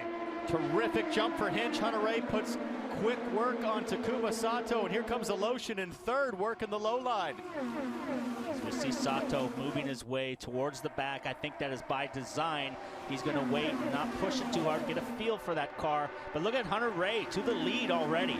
And look at the shower of sparks. Remember, they had to keep the same downforce as the last time they were here, and I think that extra downforce with the cooler temperatures is forcing the cars down a little lower. Aloshin running his teammates side by side now as we're on board with Kanan. You see the sparks flying off the cars. There's more downforce. It's cooler. These cars are going to hit the ground more, as we see right there through the corners, those sparks flying into the driver's face. And I can tell you what, when you're in the cockpit, you can feel the embers of the sparks hitting your finger. Graham Rahal in the grass in the kink on the front straightaway. So look at these sparks. I'm telling you, you're going to burn up your knuckles if you're sitting third or fourth right there. It's hot. This is spectacular. Hinchcliffe, as we watch from behind, Will Power, who jumped up a couple of spots to second. Keep in mind, Simon Pagenaud is only moved up 1 position. He's running 14th right now. It's Hunter Ray, and then Hinchcliffe going to the inside of Power, side by side for second. 3 wide coming off of turn 2. Castro Neves on the outside. Power right now as we run is the effective points leader, so that a huge swing in the last 4 weeks. And look at Ed Carpenter, who has had a miserable season. His best finish is 18th, and he is challenging for 3rd position. He's side by side with Castro Neves right now for 4th as the sparks continue to fly at Texas. Ed Carpenter's had such a difficult year, lots of mechanical issues, and this has just got to be a breath of fresh air. Here comes Carpenter now looking to make it to the front row. And a battle for the lead. Hunter Ray on the high side gets a little bit of pull down the front straightaway. Folks, these sparks will continue to get less and less as we go. The skids will wear as they burn fuel. The tires come up to pressure. These sparks will start to go away, and then after a pit stop, they'll come back because the pressures will be down. They'll be hitting the ground again. But look at this, 2 by 2 by 2 all the way around the track.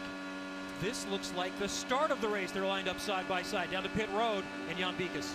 Yes, you can see in Ryan Hunter Ray side by side, and Paul, you're talking about the sparks will go away.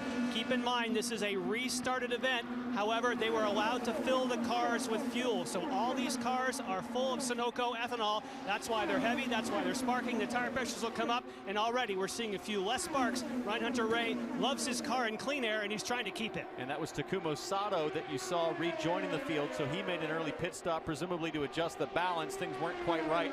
Terrifying to come out of the pits, guys, under green flag as the field is approaching too wide. What's terrifying is how close Hinchcliffe and Hunter Ray are literally 6 inches apart from each other in the corners. And you see Hunter Ray, he's trying to squeeze down on him and keep him pinned to the bottom and get that run around the top right here. You see he's starting to creep by. But as we get to the corner, and Hinch will pull back forward again on him. It's a shorter line, but he's trying to keep him pinned. Remember at the Indy 500, it was these two at the front going back and forth. Robin Miller. Talking to Ed Carpenter before the race started, he said he thinks this is going to be like an old IRL pack race. We're going to be stuck together most of the night. He said, I love it because that was one of the most favorite races he had, was being stuck together for the last 100 laps. And believe me, he's got a lot of experience running close, fellas. The guy who's got a lot of experience now is creeping forward as Tony Kanaan is now moving into this big pack here. We see Will Power right there. Tony Kanaan's in car. He's creeping up on the back of this pack. And once he gets there, he's a guy that could win this race very, very easily. Kanaan has moved up 8 since the restart as we look at the Firestone telemetry. And you saw Kanaan just had a crack out of the throttle coming off of 4. So here we are about 10 laps in of green flag running, and already starting to see a little bit of tire degradation for Tony Kanaan on the front tires, but up front they're still too wide going at it. And this is a completely different kind of race than what we saw when we were here in June. Really close running, and we'll just have to see how that plays out as we get towards the tail end of the tire stint. The guy that's moved forward that we haven't mentioned is Graham Rahal. Look, he's there in 6th on the outside, and he was way further back in the pack. And he loved his car in warm-up, as we heard on the radio, and he's already at the front. Rahal up 6 spots. There in the green and black car we can see in the Hewlett-Packard colors this week is Simon Pagenaud, the championship leader, who has moved up a little bit, up 3 positions to 12th. And championship-wise, what that does is it puts him back as the points leader as they run right now. So Will Power and Simon Pagenaud taking turns at the lead of the championship battle. You see now it's starting to string out a little bit. They're not 2x2 anymore. There's a bit of a gap to the rest of the pack. So the tire wear now, Townsend, like you said, is starting to come in. Now they're in single file. Some tire wear. They're having to lift a little bit, but Hunter Ray still wants that lead.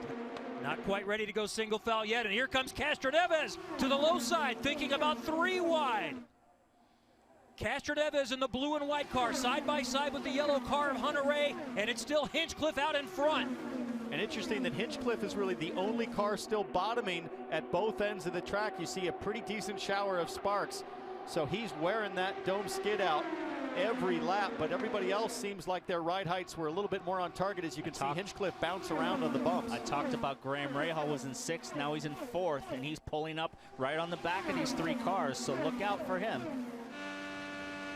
On board with Hinchcliffe, that's the leader, looking back at the rest of the field. Castroneves and Hunter Ray continue to go side by side. This is entertaining. Stay with us. You're watching NBCSN's coverage of IndyCar, brought to you by Firestone. Whatever you drive, drive a Firestone. And by United Rentals, official equipment rental services provider of IndyCar and proud sponsor of Graham Rahal.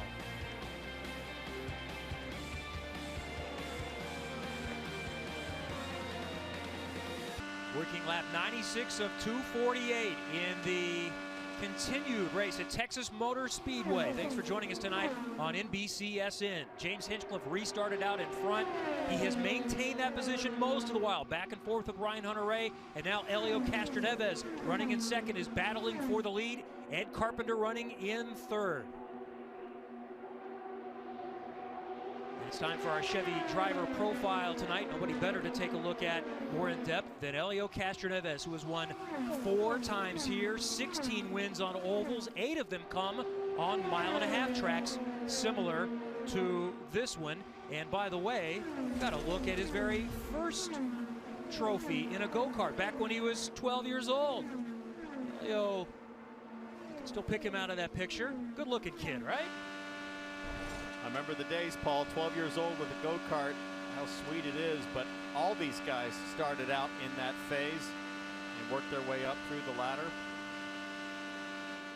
And Helio really liked his car in the earlier practice session today.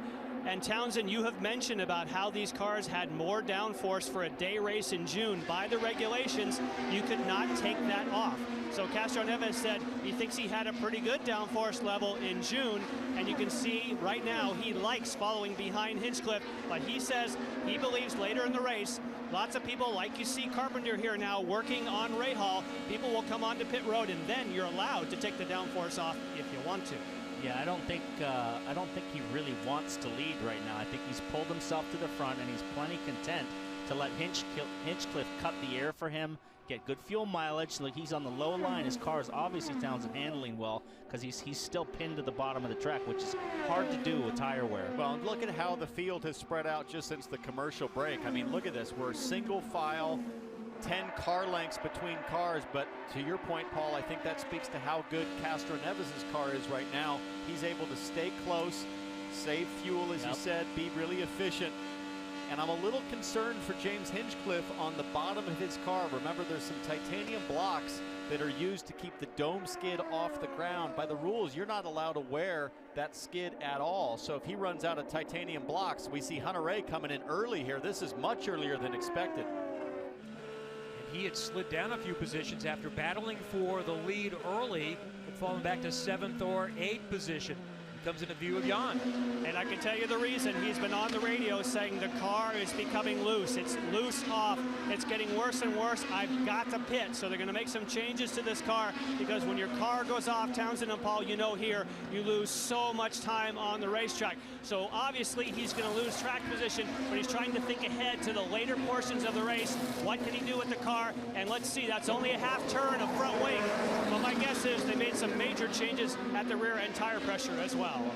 I guess that answers the question, Townsend, if you're going to take downforce off. Well, he's just going to take front downforce off. A half turns quite a bit. You could see 1 to 1.5% center of pressure change. But unfortunately for Hunter-Reay, he has a lot of experience knowing where the limit of loose is this season. He did crash big at Iowa in practice and also at Pocono in the opening laps of practice. So he's lost the back end twice. He doesn't want to do it again. This guy here, Graham Rahal, on board, he's closing that gap to these two leaders. He's pulled away from Carpenter, and he's creeping across that gap, which is really hard to do because right now he's out of the draft. So he's got a really quick car right now. Rahal is certainly one of our Firestone biggest movers so far. Gabby Chavez as well. But Graham is the one that he basically called a shot before the race. I've got a rocket ship. We're going to the front. These Hondas are really, really fast on super speedways. They were the class of the field at Indy, the class of the field at Pocono, other than a Chevy winning, and they look good tonight. They've been leading so far. The question mark really has been their aero. This higher downforce package, is it as good as the Chevy? And Paul, what I can tell you, you heard that radio transmission for Graham Rahal, how much he liked the car. He told me after the practice earlier today that the car was very stable, meaning he had a solid rear on the car, and that's typically what's going away. We just saw Ryan Hunter-Reay have to pit because the car got loose. He said, this is the most stable car I've ever had at Texas. My only issue is I wish I could get it to run a little better down the straightaway, but in the corners, it's exactly what I want. Well, you can really see it in Graham Rahal's hands. Very calm, quiet hands. A lot of times we see aggressive movements from Graham as he wrestles the car, but he has won with his machine tonight. We are not too far away from the first round of pit stops tonight.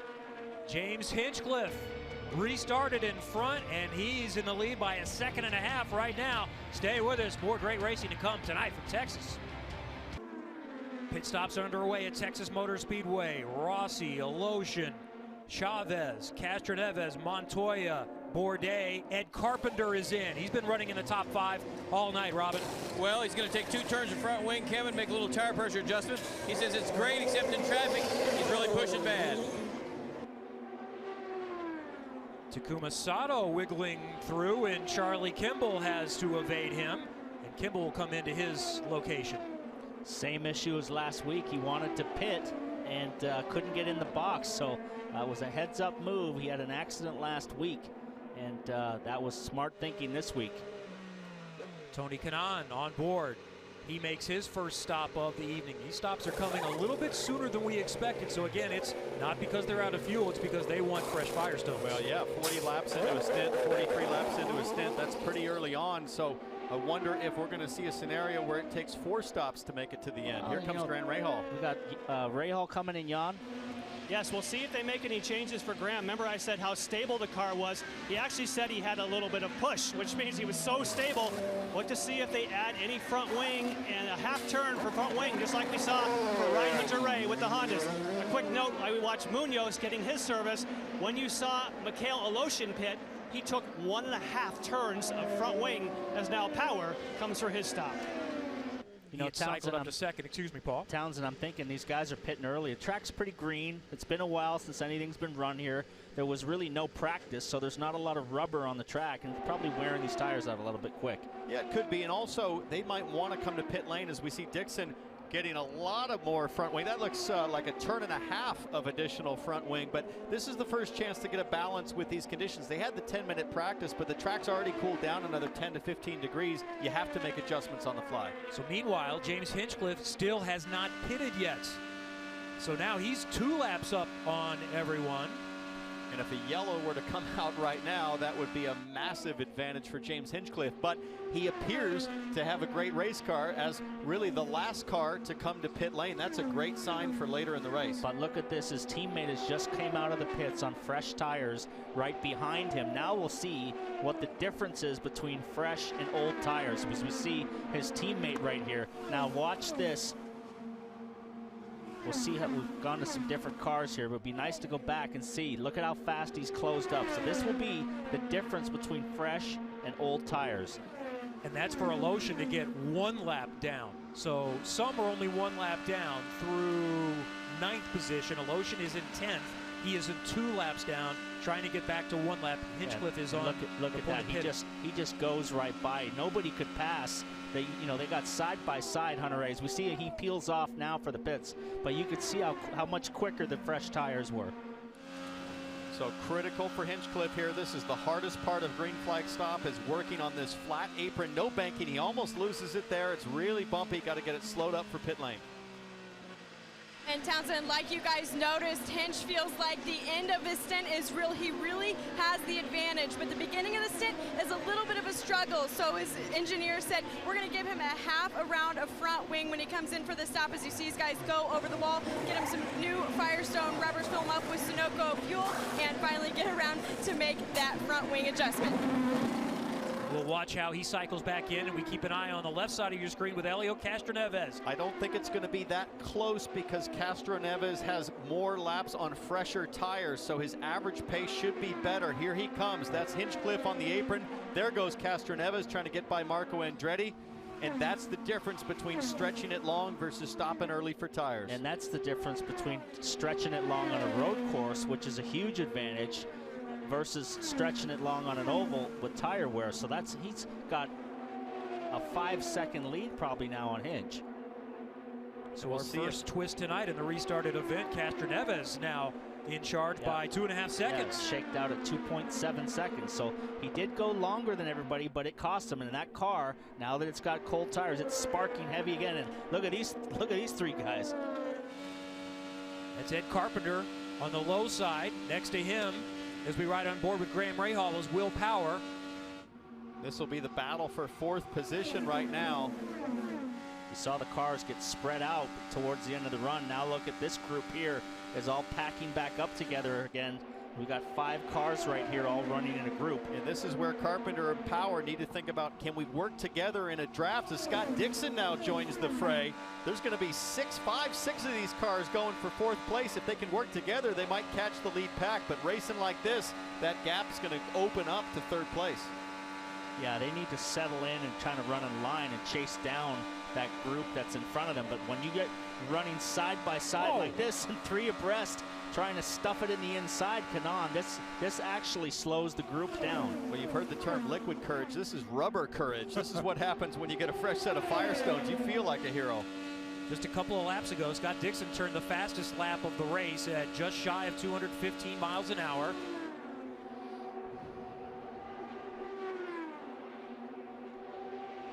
And I can tell you one of the reasons why Scott Dixon has become so racy and done the fastest lap, he said he wanted some front wing. They gave it to him again. It's about being patient. We saw that Will Power did that in Pocono. That is the case for Scott Dixon. Waited, added some front wing, and now he has the kind of pace that he wants. Pagenaud has moved up more towards this front group. He's now in 9th, just at the tail end of this group. So he's trying to claw back to Power and, change that point lead around. So he lost the points lead, but he's now closer to Power. We are halfway now of the official distance. We've completed 125 of the scheduled 248. It is now an official race, but the great thing is there is no concern for weather. The forecast is fantastic tonight. I'll tell you what. Look at that. He's got a fast car because he was 3 seconds behind Castroneves when they came out of the pits as they lapped Marco. He chased him down and now is back in the lead. So Hinchcliffe has a really quick car. Wow. That is terrific pace for Hinchcliffe. He's clearly strong at the end of the run, very strong at the beginning of the run here as he continues to spark. And I've got to say, those titanium rub blocks, if they're still there, are taking a beating on Hinchcliffe's car. They're running very low compared to the rest of the field. So it's Hinchcliffe, Castroneves, Hunter Ray, who was the first to stop, running third, then Power and Rahal rounding out the top 5. As Paul mentioned, Pagenaud back in 9th, starting to work his way forward. Let's go back and see how Hinchcliffe got back to the lead. Looks like Castroneves was struggling a bit to get by Marco, and then just surprises Castroneves, ducks in low. Luckily, the spotter, Rick Mears, probably in Castroneves here. Inside. That was close. That was called threading the needle at 215 miles an hour. Caught Castroneves off guard as he was looking for a way around Marco Andretti, and those sparks still continue to fly off the back of Hinchcliffe's car. Hinchcliffe and Castroneves will settle in a little bit, and they're about 7 seconds in front of Will Power, back in 3rd position, with Graham Rahal right behind him. The battle really is for 3rd as we watch Ryan still having trouble here. Looks like he's loose. You can see his hands. He's got hands ready for a loose car. Lots of adjustment. He is falling fast through the field. They tried to make an adjustment, but man, he is struggling. Keep an eye on Carlos Munoz. Remember, he was the pole sitter here back in June, was cycled back through pit stops, but he may have a good race car here. Rahal and Power side by side for a moment. Power getting that position. I'll tell you one thing about Power that is so much different than in the years past. We used to see Power have meltdowns and kind of freakouts, and he's been so much calmer. He started off the year on a huge negative, had to sit out the race, and he's just been so calm and collected and driven really smart this year. It's really different than he's driven in years past. Will Power has won 4 of the last 6. The other 2 events are second place positions. He's running in 3rd right now. You're watching NBCSN's coverage of IndyCar, brought to you by Verizon. Go inside IndyCar all season. Download IndyCar Mobile from Verizon. Want to say hello to our friend Lee Diffie, who is watching tonight, unable to be a part of the action, dealing with what we hope is a very short-term illness, and we'll see him back in the saddle next weekend. I spoke to Lee earlier today, and man, he misses all the motorsports that he brings to all of us. If you love IndyCar or Formula One, it's not good to see him out of it. We love hearing that voice. So Lee, we're thinking of you, buddy. Let's get you back soon so you can bring the action. I actually just got a text from Lee during commercial break 30 seconds ago, and he said, "You boys sound good." I loved what he did at the Olympics. He literally made boat racing highly entertaining. He was great on the flat water events. He was on all the time in the afternoon. I was really enjoying that coverage. Here we're greatly enjoying what we're seeing tonight as Simon Pagenaud, the championship leader, tries to go around the outside on Scott Dixon, the defending IndyCar champion, and then they'll continue to work side by side for position. It's like Pagenaud's been kind of sitting quiet through the first stint of this race, and he's decided, I've got a handle on things now. I know what's under me. Remember, he crashed on his own at Pocono, and now Pagenaud is on the charge. Yeah, Pagenaud just drove away from Dixon. It took him about a half a lap side by side to get by, and look, he's closed the gap down to Hawksworth or Sato's car here. He'll go right by him, but so he's steadily moving forward now. He's only one position behind Power, so he's trying to get that championship back under control.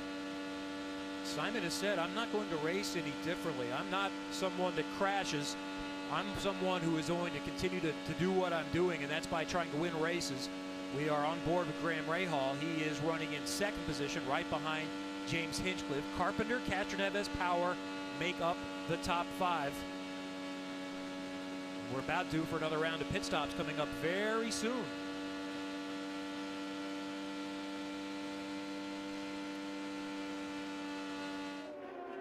And there's Castroneves peeling off.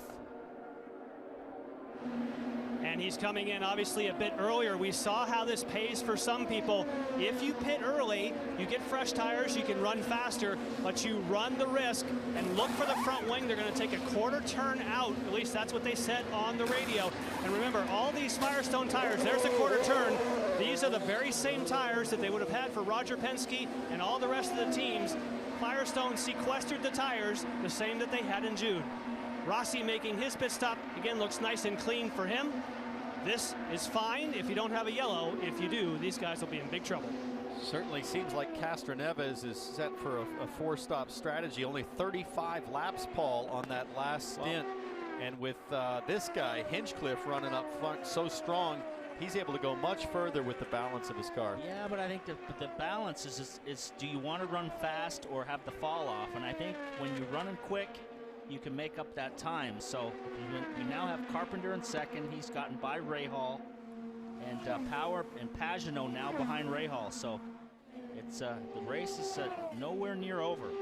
James Hinchcliffe is in charge right now, though, up by 10 seconds. We said we were going to put our friend Connor Daly to work, who unfortunately was involved in that crash back in June and unable to restart per the rules. So we join him now on pit lane. So what do you think? We're having a hard time figuring this out, how these guys do this. How do you guys do this?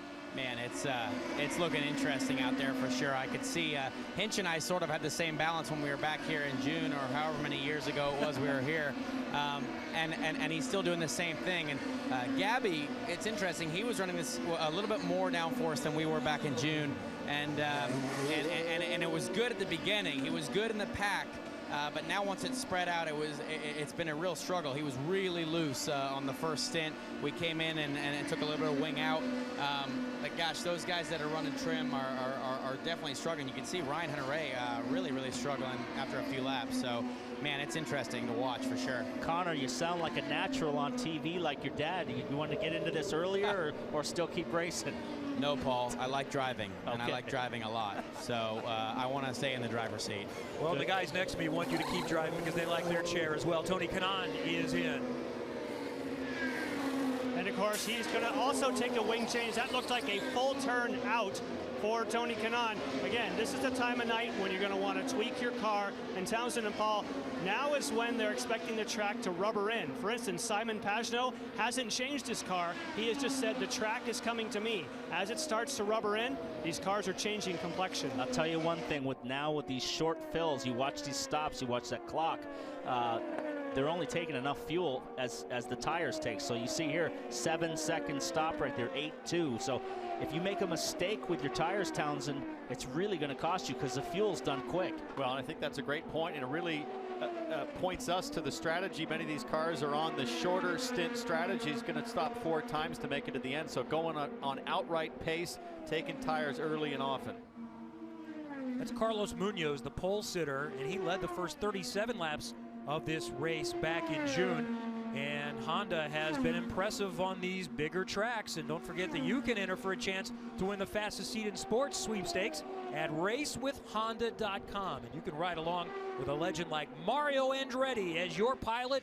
You'll be in the back seat at the start of the race. Simon Pagenaud is pitting. Yes, and he has loved his car. Wow, that was 6.4 seconds, just what Paul was saying. They're not worried about the fuel. They're just getting the tires on. No changes to the car. That was lightning fast, and here comes Will Power, Katie. And Jan, Will Power told me earlier today he feels like he is driving at his absolute peak, even better than 2014 when he won the championship. As you see his team get some adjustments for him and a quarter turn of front wing to help with his car. It was a fast stop, 7.3. I watched that Penske guy on the inside front grab that tire one hand and put it on one hand with the gun in the other hand. So lightning stops by the Penske crew. Every year they dominate the Indy 500 pit stop competition, and when you're pulling on tires, you don't have to fill it all the way up. They have a huge advantage, and it's showing. Hawksworth in front of Kimball pitting. From those that have made their second stop tonight, Castroneves has the advantage on track. Hinchcliffe still lapping out there. He's got a 9-second lead. Rahal comes to the pits from 3rd place. So Carpenter and Hinchcliffe have yet to pit, Jan. And we'll see, you can see the hand gestures there. He wants some help at the helmet. He has an issue, it looked like either the tear off or the radio, so that delayed him a 9.7 second stop. Hopefully he got fixed what he needed in the cockpit. Looked like they might have been reaching for the radio on Graham Rahal, and here's Hinch and Power. Well, there's exactly what I said earlier. Fresh tires versus old tires. You saw Power go by. But this, Paul, would be for Hinchcliffe to try to lap Will Power, I believe, because Hinch has not made his second stop yet, and it might be 10 laps before Hinch stops on the strategy he's been running. But Power, with the new tire advantage, is now pulling away. Yeah, he could have lapped him, and then Power unlapped himself. And we look at Dixon come up on the back of Hinchcliffe now. Look at how much faster he's going. He's just going to go right by him on fresh tires. Dixon 2 laps down to Hinchcliffe, so that puts him 1 lap down as he moves up the inside. So now we have to wait patiently for when does Hinchcliffe decide to come in, and can he make it on just 2 more stops? And Carpenter also has not made his second pit stop tonight, but we expect to see him coming up in just a moment as we ride on board with Hinchcliffe. There is Carpenter bringing the Fuzzy's car down to Robin. You know what, Kevin? Ed was screaming all night, man, I'm around traffic. I can't drive this thing. It's pushing too bad. But in clean air, I may be as fast as anybody. He cut 6 seconds off Castroneva's lead. They're not going to do anything to the front of the car. Just new tires, maybe a little bit of an adjustment in the front. Now 2 turns of wing in the front. They lied to me. Imagine that, lying to a reporter. Back to you guys. Right now, old tires to new tires. Hinchcliffe was doing 25 5s to 7s, and Dixon and Power are 24 7s. So it's a second a lap difference between new tires and old. But it's about 35 seconds for a pit stop that you lose. So you can really make an argument. It's right on the cusp of a 3 or 4 stop strategy based on pace. There you see the graphic time lost on pit lane. Now, if you were just going to do a stop and go, it's only 28 seconds. But to take fuel, you're looking at about 35, 36 seconds. Look who's in front of his teammate. Pagenaud has chased down Power and gone ahead in the points again. So if Power comes back, he wants the points lead back. So these two teammates battling for the championship, and it's going to be this way until the very last race, very last lap. That's for 5th place, and Power gets it back. CANAL 4th, Carpenter 3rd, Castroneves 2nd, all a lap down to James Hinchcliffe, who pitted 42 laps ago. You know, I talked to, here comes Hinch to pit lane. Let's watch this. Lap 162, so he went about 42 laps on that last stint. Katie? And Townsend, I can tell you the leader, James Hinchcliffe, is extremely happy with this car right now. The guy said any changes, he said leave the car exactly where it is. It's handling so well. So they're going to do no changes to stop to hopefully make this a very quick one for the leader, James Hinchcliffe, as we wait and see just how long it is. About 6 seconds for leader James Hinchcliffe. Still a quick stop, 6 seconds, and having run 8 to 10 laps more than some of these other guys. These guys are on point tonight. And he can make it on 1 more stop if he keeps that strategy up. So things are looking good. Let's see where he rejoins the field now. Carpenter was running 2nd. He had gotten around Castroneves, or his in and out lap, and the pit stop allowed him to get around Castroneves. So we'll look to pick up the Fuzzy's car and the AAA insurance car of Carpenter and Castroneves. We're waiting for Hinchcliffe to cross start finish to see if he was able to keep the lead. I believe he did, guys, and I'm waiting for the time gap. 5.6 seconds, so Hinchcliffe going farther and faster. He's on a tear. Well, that gap was about 8 or 9 seconds, so he was able to close some time down on him, but it's not enough. He's still got a big lead, well, and he's in control with the fuel mileage. He has fresh tires, so now the pace will start to come back to James Hinchcliffe as we ride on board. So strategy is going to be a factor, but the racing has also been frantic. Stay with us. James Hinchcliffe is in front. You're watching the Firestone 600 on NBCSN.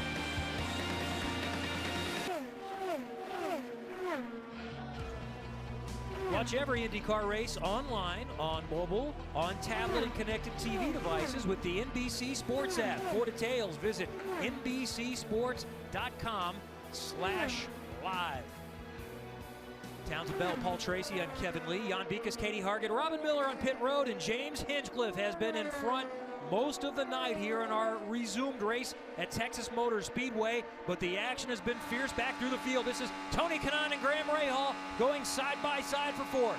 Well, this will be a good race here. Graham Rahal will not give up this position easily.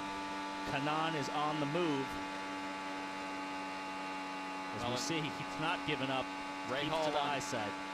Rahal's on fresher tires by about 6 laps over Tony Kanaan, but he's running that high line, a little more distance, the longer way around, but of course it's a bigger radius. You can carry a little more speed. Always a game of chicken in this kind of scenario. You know that tire wear is going to factor in, and the chicken comes from who's going to decide to lift first, drop back, and tow off the other driver. Yeah, the whole factor really is if you can get just far, that's tight right there, enough ahead, and then move up in front of the guy or take the air off the car, that really gets rid of your competitor.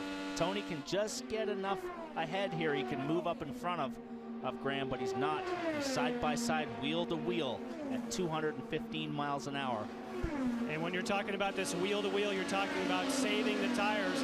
What each driver and crew is thinking about right now, you only have to stop one more time for fuel, but you might have to stop more than once for tires. Again, the tires don't wear out, they just degrade. So it's not a tire wear issue, it's that your speed. So if you can be a guy like Graham Rahal here and get a little bit of clean air like he's just done on Tony Kanaan and save your tires and stop once, those that have trouble with their tires are going to have to stop twice. That can be a deciding factor. And Rahal is in better position than Castroneves, who's in front of him in third, and Kanaan behind him in fifth. He stopped a little bit later than those guys. But in the catbird seat right now is James Hinchcliffe, the leader, was also the last to come to pit road.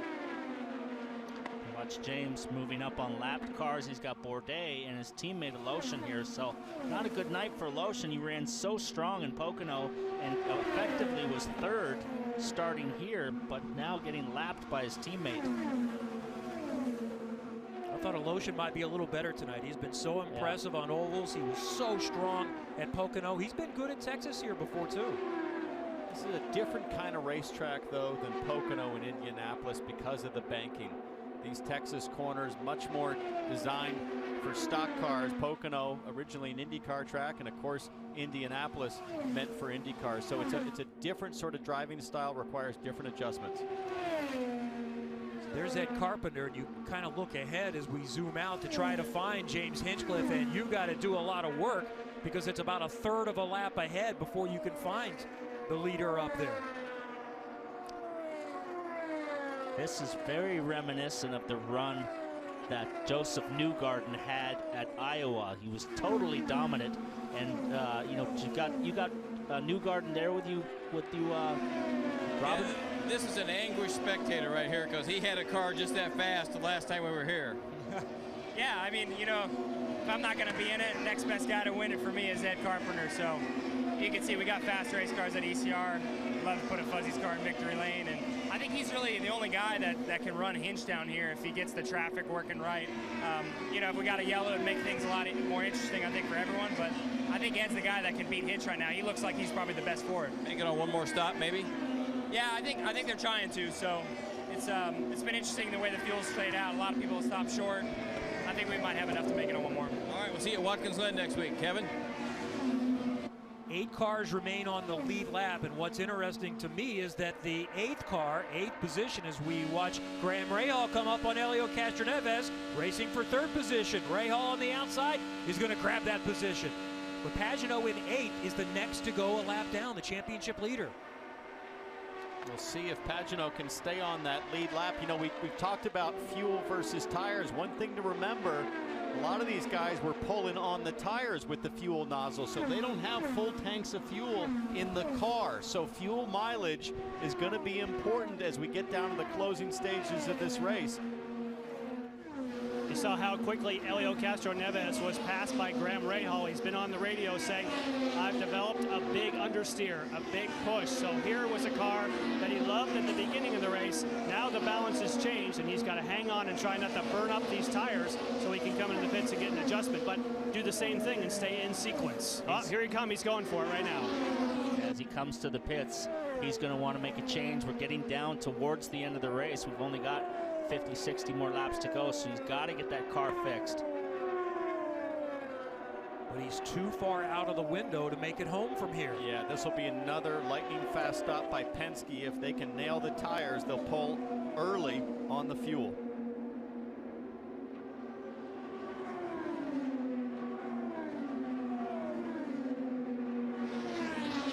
With that report of understeer, we will expect that they're going to go for a front wing change. We'll see how much they decide to go with. Not just a half, but again, they can make tire pressure changes, and there's that lightning quick stop that both Townsend and Paul were talking about. But he's definitely due to be back here again at some point. That's not going to work out for Castroneves in his favor. It's going to take some lucky yellow probably, I think, to work out, because you just can't make that extra stop when this guy's running the pace he's able to run deep into the stint with only one stop left to go. He's got no fall off. He's still one of the quickest cars on the track. That last time around was second quickest car on the track. So he's got great fuel mileage, great handling. Tire wear is not an issue. This guy right here is the car to beat. If Carpenter gets a yellow and closes a gap, it changes everything. But all he has to do is maintain right now and just run the pace he's running. Firestone telemetry shows us what he's doing to manage that 8+ second gap on Ed Carpenter. Hinchcliffe, Carpenter, Rahal, and Kanaan back in 4th position. If you guys don't mind me jumping in here, if Hinch wins this thing, I'm not cleaning the pool all next week. And I tell you what, he owes us all a few beers. Well, he makes his own beer, so it should be free, right? It doesn't cost him anything. Weren't you living free off of Graham Rahal for a long time before that? Wow, all right, Townsend. Thanks for that one. No, hey, guys, this is a great race. And let's thank the Texas fans as well, because this is a huge crowd for this event. And, you know, Eddie Gossage has done a great job. And I think IndyCar has done the best we could do for sure with everything going on here. I'll tell you one thing. I talked to Eddie before the start. He gave all the police officers, any police officer that wanted to come to this race, free of charge, plus one extra ticket for a kid, and $1 hot dogs for everybody that came in the gate. These guys at Texas Motor Speedway are first class. James Hinchcliffe has been the class of the field so far tonight. This is only the second time this season that he's led a race. He led 27. Remember, he won the pole at Indianapolis, and he was leading before the red flag here in June, and is controlled tonight on board with Tony Kanaan as we take a look at our Chevy driver updates. Ed Carpenter, 2nd, Kanaan 4th, Power 5th, Dixon, Pagenaud, Kimball. Been a nice mix between Chevy and Honda. Well, we'll find out what happens with at least one more pit stop to go. Does anyone have anything for James Hinchcliffe? You're watching NBCSN's coverage of IndyCar, brought to you by Verizon. Go inside IndyCar all season. Download IndyCar Mobile from Verizon. James Hinchcliffe is, as we like to say, stinking up the show just a little bit. Up by 5+ seconds on Ed Carpenter, who's also in the same pit cycle here, but this is what stands out. Only 4 on the lead lap now. In the last few moments, he's lapped Scott Dixon, Mikhail Lotion, Charlie Kimball, Will Power, and Simon Pagenaud. Trying to lap a guy we haven't even mentioned all night, Juan Pablo Montoya. He will now put him down a 3rd lap as he goes to the inside. And all these Penske cars, Paul, like Montoya, Power, Pagenaud, they're all trying to stretch this stint and make it on one more stop. Well, we already know that Hinchcliffe can do it with the pace that he has, and we have Kanaan coming in the pits. And he has made a call on the radio that he wants to take a half a turn out of the front, so not the kind of handling that Tony Kanaan wants. But again, this is a bit on the early side if you want to go all the way in the end. Actually, they add some wing, so their radio communication might be slightly different. So lots of people adding front wing for the balance tonight. Again, you can make it on fuel here, but you'd really have to save the tires. I don't think that's the plan you really want to be on. 49, 50 laps to go to the end at this point, so they are going to be used up. So those that pitted a little bit later, like Hinchcliffe and Carpenter, are going to try to wait as long as they can. The whole thing's going to be, when we get down to the end, if there is a late race yellow, Do you take tires or not take tires? We've seen it in the past here before. A green-white checker. If guys take tires, it's going to be huge. And you guys noticed how Will Power was dropping down a little bit in his car, wasn't handling quite as good as it was in the beginning of the race. So I asked his strategist, Tim Cindric, what's going on with Will? He just kind of laughed and shook his head and said, nothing, there's just no grip. And then just moments ago, Will came over the radio and said, guys, I think I just destroyed my front tires earlier. Cindric came back at him and said, you want any changes? He said, nope, I just got to take care of the tires better. Well, the guy who obviously has taken care of his tires and to keep an eye on now is Ed Carpenter. That lead was 8.5 seconds at lap 182. 20 laps later, it's down to 4.6. He's taking off a couple attempts every lap. He was the fastest car on that last lap as Hinchcliffe has to work his way through slower traffic, and there you see it's not that far back to Ed Carpenter. 3 more tenths that lap, and Power is ready to pit.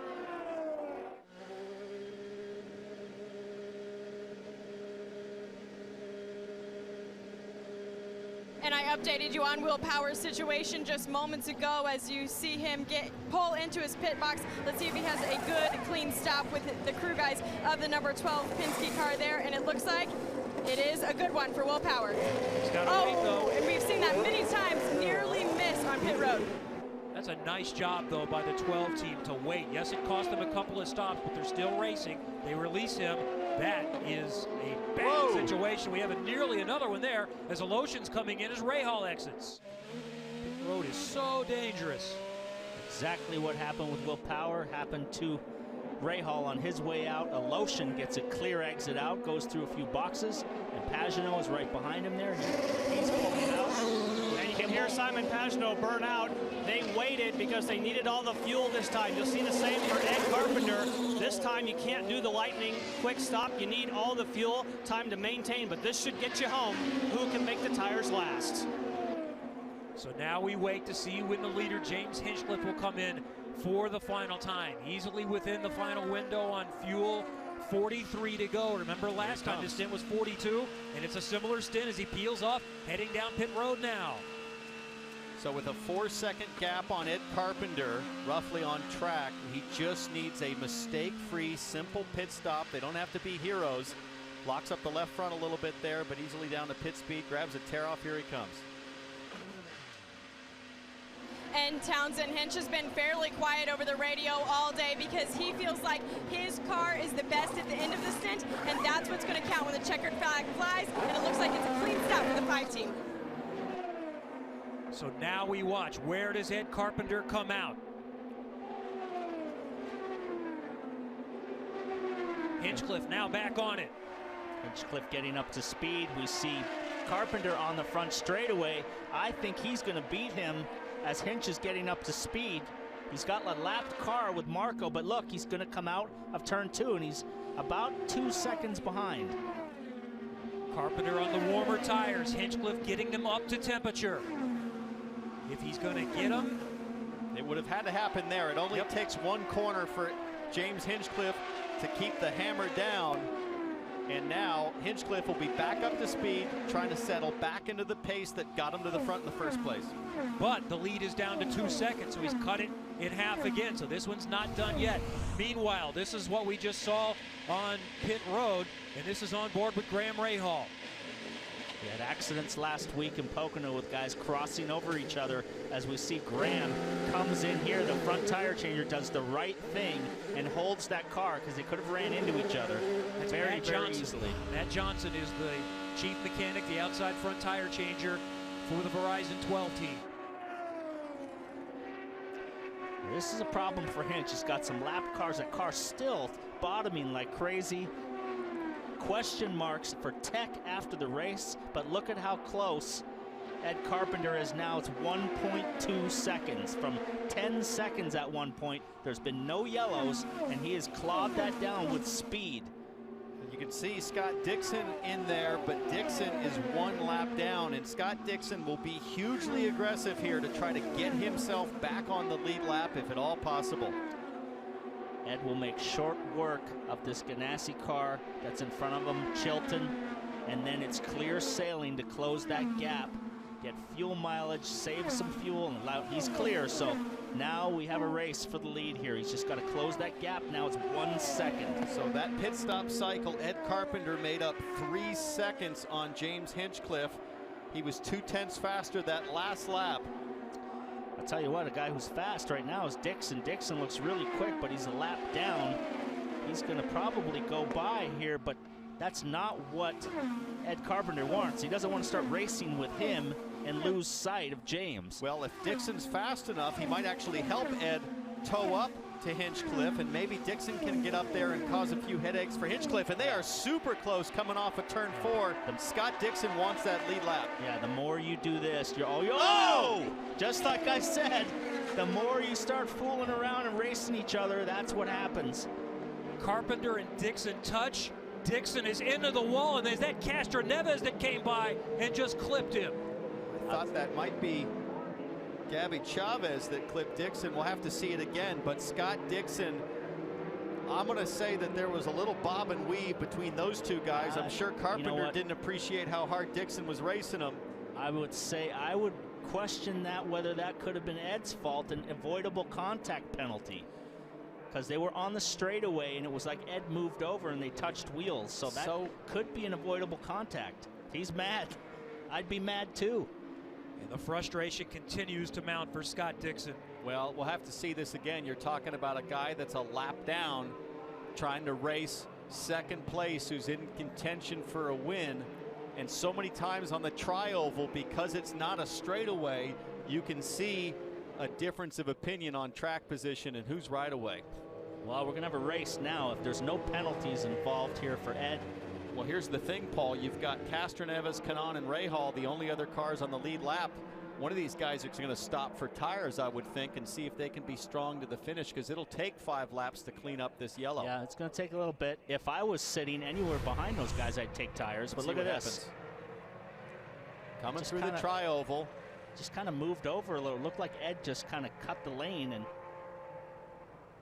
I mean, we see guys run 2, 3 wide through there all the time. So there's plenty of room to do it. That's not an accident that you see very often. You watch here from an overhead. Oh, I don't know about that. Yeah, it looks to me like Dixon moved up. It looked like Dixon. You're right. It looked like Dixon got into the back of Ed. So I'm in the wrong here. I think. Wait a second. Can we say that one more time? I'm in the wrong here. Does anybody I agree with you. I think Dixon moved up the lane and caught that back bumper. That is Helio Castroneves. Robin? Boys, Ed Carpenter said, what's he mad about? He ran into me. I tend to agree with Ed. Well, the question mark now is, did he knock that bumper pod loose? Because if Ed loses that bumper pod, that's a huge amount of downforce off the rear that you need. And does Castroneves have any damage? He either, look, is that right front? Well, it would be on the oh, that was a bird. It looked like a piece of bodywork coming off. If he did hit anything, it would be smart for him to come in and get tires, because now it's packed up. If he pulled in, I think everybody behind him would pull in and get tires. Well, certainly if you're a lap down or 2 laps down, everybody's going to come in for tires. The question is, do you want to pit if you're Castroneves, Kanaan, or Rahal, the only other 3 cars on the lead lap besides Carpenter and Hinch, and then have fresh tires but potentially lots of lap cars to get around? Why wouldn't you, though? Well, because if you've got 5 lap cars between you, but if you're a lap car down, I think it's 15 to go, you get waved by. Is that right? So 15 or 20. I think it's 20 laps to go on an oval, so we're not in that window. So, Paul, if you're at the back of the field on the lead lap, you might have 10 lap cars also on fresh rubber, depending on how you come to pit lane and race off. Yeah, I think those lap cars, though, would also come in and get rubber because you have nothing to lose. So Hinchcliffe is the leader under caution, Carpenter in second, then Castroneves, Kanaan, and Rahal. Those are the only 5 on the lead lap. First car a lap down is Mikhail Aloshin. James Hinchcliffe has not won since his life-threatening crash in Indianapolis in practice in 2015. Ed Carpenter has not won since here 2 years ago in 2014. And Helio Castroneves hasn't won in 2.5 years, since Detroit in 2014. Everything okay there? Yeah, I think so. I mean, I felt the light tap, but I mean, I couldn't even see him at that point. I'd given him room. Yeah, his car looks okay to me if I look at that left rear pod. So a lot of decisions here with 30 laps to go. I'm sure there's a lot of chatter between pit lane and the drivers about whether or not they think they have the balance and the speed to hang on with used tires. Well, the other thing is too, now that we got a yellow, these yellows breed yellows, so you could take tires now, or maybe there's another yellow and you have an opportunity. Jan, what do you think was going to happen? Well, I think we're going to see quite a few people make pit stops. First of all, Helio Castro-Neves had not stopped yet. He will stop for sure. He's going to take new tires. We'll check to see if there's any damage on that car. But I see a lot of other people laid out. Simon Pagenaud's laid out, looking up and down. But we're going to see people take tires when they have the opportunity. And again, they're waiting, A, for the pits to open, and B, there we go. So kind of a half split.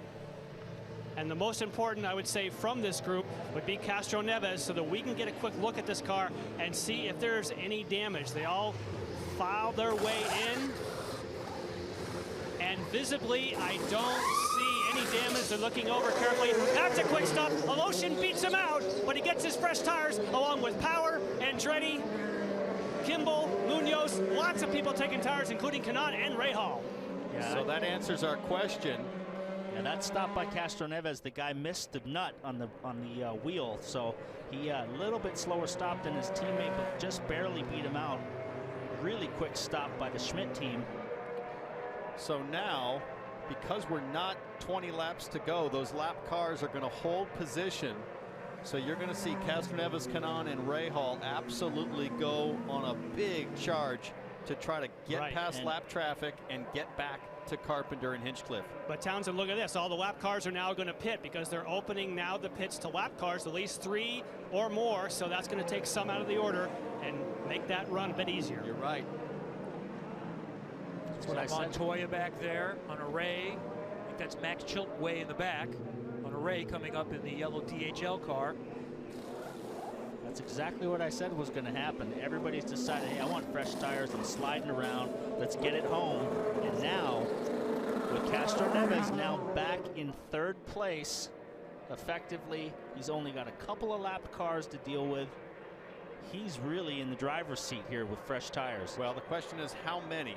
3. 3 cars. 3. But remember, they think they still have a chance. Mikhail Aloshin is a lap down, but he's the first car a lap down. So there's a huge incentive for Aloshin, Pagenaud, Kimball to go like crazy on this restart to pass your leaders and get back on the lead lap. And this is when things get frantic. These guys know it's the end of the race. They take more risks. They get more aggressive, and that leads to accidents. Well, and what that does is help Castro-Neves, because if these lap cars can go out and cause the leaders trouble on new tires, Castro-Neves is sitting pretty. Guys, I think these fresh tires are going to be so important. I mean, you got Rahal and Kanaan, 2 super aggressive guys. I can see them going high, going around people. I mean, we've seen races before where these fresh tires just come in handy so well at the end, and I just think it's going to be really interesting, even though there are a couple of lap cars in between them. That's Connor Daly of Dale Coyne Racing, who was unable to restart this race after the crash on the first parts. And here we go, half a lap to green. Pace cars coming off. We're going to get back to pack racing now for the rest of the race. That I will guarantee you. So Chavez, Rossi, and Aloshin, 3, 4, 5 in line. That's Castro-Neves 6th in line. Hinchcliffe will lead the train. Ed Carpenter right behind him. They look for the restart zone. Hinchcliffe will control. And we're back to green at Texas Motor Speedway. Does anyone have anything for James Hinchcliffe tonight? Well, Castro-Neves going to try working the high line around Aloshin. They're 3 wide through turn 2. Be careful, Castro-Neves. Don't get up in the marbles up there. Take your time. You got good tires. Look at Ed Carpenter to the lead. Down to the low line, side by side for the lead at Texas. Ed Carpenter, James Hinchcliffe. Carpenter on the low line, just inches in front. Honda against Chevy. We got lapped cars. Look at it. They're moving up on fresh tires. And this is exactly what Castroneves wants. Castroneves on brand new Firestones with the leaders racing side by side. Here he comes. Aloshin pops up high. Rossi down to the low side trying to get back on the lead lap. These guys are 3 laps down, so Rossi really doesn't have a shot at getting back on the lead lap. Castroneves has got to protect his car. Look at Pagano. He's racing his teammate really hard. Now Elio has company. Canan and Rahal have joined the fight. This is going to get crazy. As wild as we've seen in many years here at Texas Motor Speedway, known for their photo finishes, and we could be set up for a good one tonight. Aloshin, chance to get back on the lead lap, going around his teammate. He's hoping for a yellow now. If these guys wreck behind him, he's back on the lead lap. He can come, get fresh tires, back in it. We still got 26 laps to go, 25 now. Long way to go still. Hinchcliffe, I think, would love Aloshin to be quick and be able to check out so he could run without going side by side, but he's going to have to battle his teammate there as we see Rossi again multiple laps down in the green and black car behind them. Guys, Tony Canan has moved up to second in a big crash. Like I told you. And who is that? It's Rossi? Is that Rossi? No, that's Ed. That's Ed Carpenter. Yep. And that's Max Chilton from behind. Spun, trying to avoid. And Ed Carpenter's chance to win ends up in the fence. What a tough year it's been for Ed Carpenter. It's good to see him get out under his own power there. And he's furious. Yep, rips the radio cord out. He's gonna walk off. He's got that retro helmet. It says Ed on the side. He waves to the crowd, but can't be happy. That's pretty much the end of the year now for him. Huge break for Mikhail Aloshin. He just got onto the lead lap. He is still on the lead lap. He'll have a chance to pit Paul for fresh tires. We could see the Russian Rocket make a late charge. What we're going to have now is I think everybody's going to take tires again. So it's going to be a pit stop. It's going to be a pit stop race on pit road. And any of the mechanics make a little mistake and you come in like Hinch. Oh, we got damage to Castroneves' car. So he must have touched with Ed. And that's going to be a problem because you're going to have to change that whole back wing section. So now remember earlier, Carpenter clashed with Scott Dixon, so they may have a chance to visit before this one settles in. Let's take a look at what happened here. That's Graham Rahal on the low side, Castroneves coming up behind the Fuzzies, green and gold car. Yeah, he got loose, stepped up, and right rear went Castroneves down. Nowhere to go. The right rear for Ed Carpenter, it looks like, went down. And Elio took pretty good contact, front and rear, for Castroneves. That's on board Simon Pagano. Yeah, it's wiggling. And I wonder if the tire went down from the contact from Castroneves. But either way, Carpenter, look at the right rear, guys. It's already down there. I don't know that it would have been cut by Castroneves with the pod in the way. So. Well, it was certainly wiggling for quite a ways. It was loose. He caught it like 3 times during the corner. So possibility he could have had a puncture, was losing air pressure. Look like Castroneves, Jan, he's putting a wing on now. Yes, they're trying to change the rear section, but he obviously has damage at the front as well. They're going to change the nose here. What they can do sometimes, you can do half of the repair, then do a lap, make sure you don't go a lap down, and then continue it. They have a tether now that, of course, is 4 super speedways. It takes a little bit longer when you're making this nose change. They're looking over their shoulder, making sure the pace car isn't coming. They don't want to lose a lap, but I think that Castroneves has more than just exterior damage. It'll be a miracle if this car still handles well.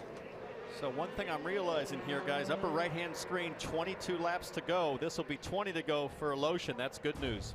5 on the lead lap. James Hinchcliffe is in front, and another restart is coming. Here we are headed down to the wire at Texas Motor Speedway. It has been fast. It has been entertaining. For a while, it looked like James Hinchcliffe was in control of this race, in part because of pace, in part because of strategy, but a couple of late yellows have mixed things up. 5 right now on the lead lap. Hinchcliffe, Canan, Rahal, Aloshin, and Castroneves. And Kevin, with just under 20 laps to go, 19 laps to go right now, that means any lap cars on the restart will get shuffled to the back automatically. So I think if I'm in this top 5 group, take tires, man. Go for it. Even if I'm Hinchcliffe, I got to think about coming to pit lane and taking fresh Firestones. Not only do you got to think about the tires, but think about who you're racing. CANAL, Rahal, and Aloshin.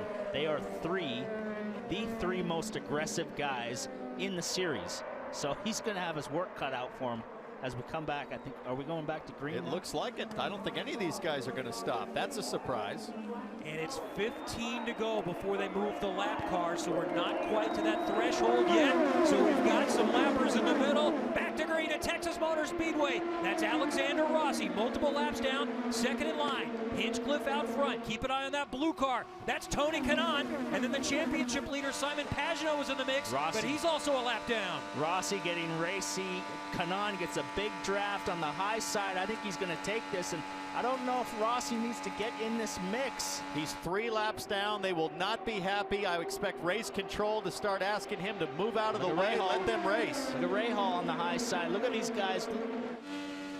Pagenaud a lap down. Look, he's on the inside trying to get his lap back. Whoa! Tony Kanaan almost into the wall there on the backstretch. So that's for the race lead right there. There are 3 cars, tight. but only 2 of them going for position. Hinchcliffe in the middle, Kanaan on the outside. Hinchcliffe for the race lead, dealing with the lap car of Simon Pagenaud, and we have a yellow.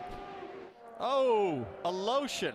And Hawksworth. Aloshin was back on the lead lap, and we wanted to see him try to make his way through, but he won't get the chance, and Max Chilton also has had to come through the grass. Max Chilton's had 2 spins through the grass, avoiding wrecks and no damage. That's good luck for him, but both of these cars are demolished. Aloshin's rear wheel is completely gone. The front wheel completely gone on Hawksworth.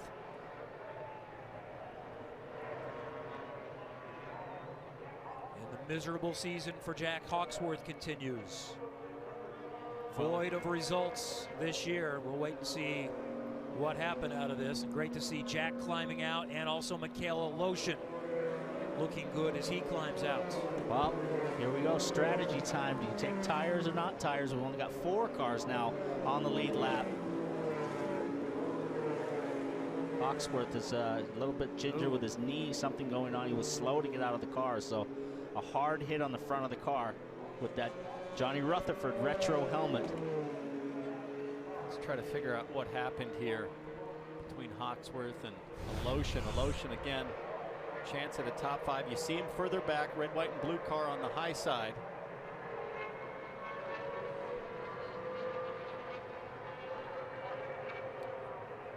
Imagine there. That's Aloshin just coming in his right screen, there, and he loses it. Yeah, nowhere for Hawksworth to go. Aloshin lost it, and boom, right into the side and head on into the wall. It was a hard hit. Very similar to the crash that Connor had with Newgarden. Very similar, but luckily these guys walked away from this one. Hawksworth was just an innocent bystander coming through at the end, and Chilton had to go through the grass to avoid him. Robin? All right, the good news. I know Scott was a little upset, but I thought I'd given him room. You know, it's tricky coming through that dog leg. You know, I don't know what I can do there. You know, it's my corner, but, you know, I like Scott. Hopefully he doesn't stay pissed at me, but it sucks. The contact there, you know, I'm pretty sure we cut a tire, and that's what led to the next accident. So just a little more than 10 laps or so remaining. The lap cars will be out of the way. James Hinchcliffe, Tony Kanaan, Graham Rahal, and Helio Castroneves will fight it out here at Texas Motor Speedway. You're watching NBCSN's coverage of IndyCar, brought to you by Firestone. Whatever you drive, drive a Firestone. And by Manitowoc Cranes, proud sponsor of Graham Rahal and the number 15.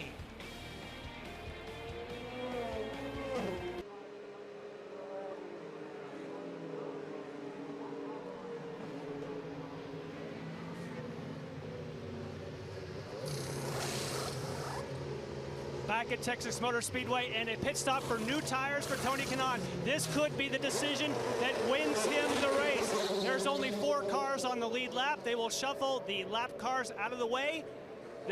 Will this be the move again that propels him to the victory? He is the only one of the 4 with new tires. A little bit of a race going out there with JPM. He's multiple laps down to Kanaan, so he doesn't want to get stuck behind him back in the line. But it was interesting that Hinchcliffe, this guy right here, stayed out on the used tires. And if Kanaan starts in 2nd or 3rd, he's going to start 4th with these new tires. It's And we know how aggressive he is. He's going to be hard to beat. With less than 15 laps to go, they don't have to worry about any lap cars being in the way. So I love the call for Tony Kanaan, the most experienced, one of the bravest in the field. He knows how to pass cars, and it's going to be fun to watch. Katie?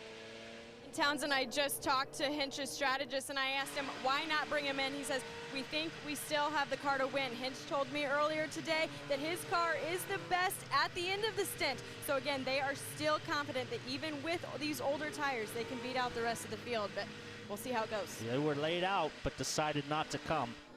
And here's Kanaan. Let's hear what he says. We definitely don't want to restart all the way to the back, that's for sure, because look what keeps happening, you know. I mean, I will do whatever you guys want, man. I'm ready to go here, either or. We're going to go win this thing. So we've got several up front that it's been a little while since they've won. Kanaan, 2 years. Castroneves, 2+ years. Rahal hasn't won this year. Hinchcliffe hasn't won this year. And you think about where James Hinchcliffe has come from. Remember, this race in 2015, he was the Grand Marshal recovering from injury. How about this, guys? Let's not forget about Mr. Simon Pagenaud, your championship point leader. The championship point leader is on fresh tires as well. He'll be right with Tony Kanaan on fresh tires as soon as the lap cars get out of the way. Pagenaud, if I'm Pagenaud right now, I wouldn't get crazy aggressive because we've seen accidents happen, and he's got his championship rival behind him, a lap behind. So he's in no danger really of being beaten by him at this point.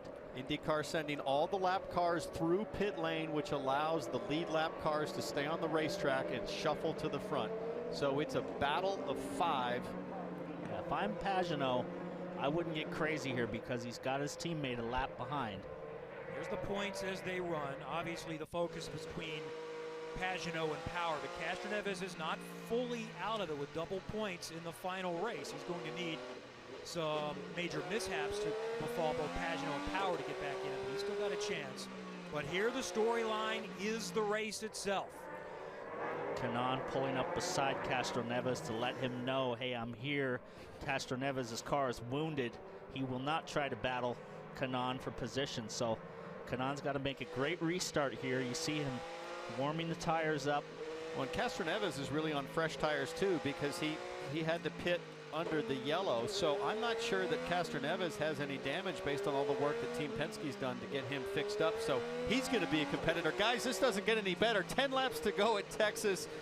Everybody's charging hard at the front. And Townsend, I can tell you, unfortunately for Castroneves, they had to remove body pieces, so he will be wounded. So unfortunately, he won't be able to take the fight to Tony Kanaan, but obviously if he doesn't lose a lap, he'll still keep good position. But with only 8 laps needed on tires, does that make him trimmed out and potentially faster in a straight line?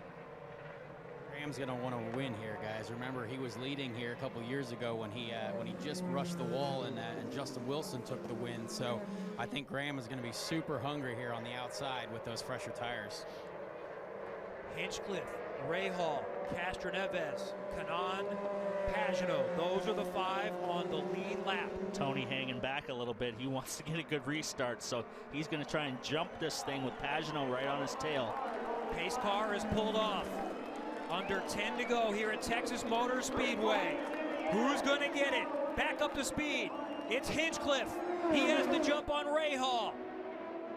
Castroneves, Kanaan looking to the outside of Elio, side by side for third. Here comes Tony Kanaan. Kanaan with a huge draft off Castroneves on the front stretch. Now we're 3 wide going down the back stretch. That's what new tires will do for your speed. Castroneves with that light down for a second. Pagenaud on the inside. They touch these 3 guys, but Pagenaud's going to go for the lead. Tony Kanaan never lifted, despite Graham Rahal sort of ping-ponging between the 2. This is exactly what Hinchcliffe wants. These guys fighting 2 wide and him just hold this gap. But Pagenaud on the bottom. Castroneves on the bottom. Tony Kanaan trying to work the high side. Graham Rahal 3 wide. I feel like Hinchcliffe's going to be a bit of a sit and duck here. Here we go. Big run by Kanaan coming off the corner. Big run. Oh, they almost touch on the front straightaway. You had to lift out of it, and Rahal on the outside. Graham Rahal back in the fight. Here comes Hinchcliffe. He's now being swallowed up. The lane just opened up for Kanaan. 3 wide, 4 wide, and you will not get through the corner like that. Oh boy. Pagano, the championship leader, will back out. Canan on the low side. Hinchcliffe in the middle. Ray Hall and back. Now it's side by side for the lead. Hinchcliffe by a nose at the line with 5 to go. Hinchcliffe's getting the push from Graham Rahal right on his tail. This is the closest they've run all night. There is a push effect when you get cars lined up behind each other. Canan on the bottom. Look at the run Pagano gets. Such a smart drive by Pagano to back out of that 4 wide. That might be the move that wins him the championship when we get to Sonoma. But they're still 2 wide. Here comes Graham Rahal. He wants more.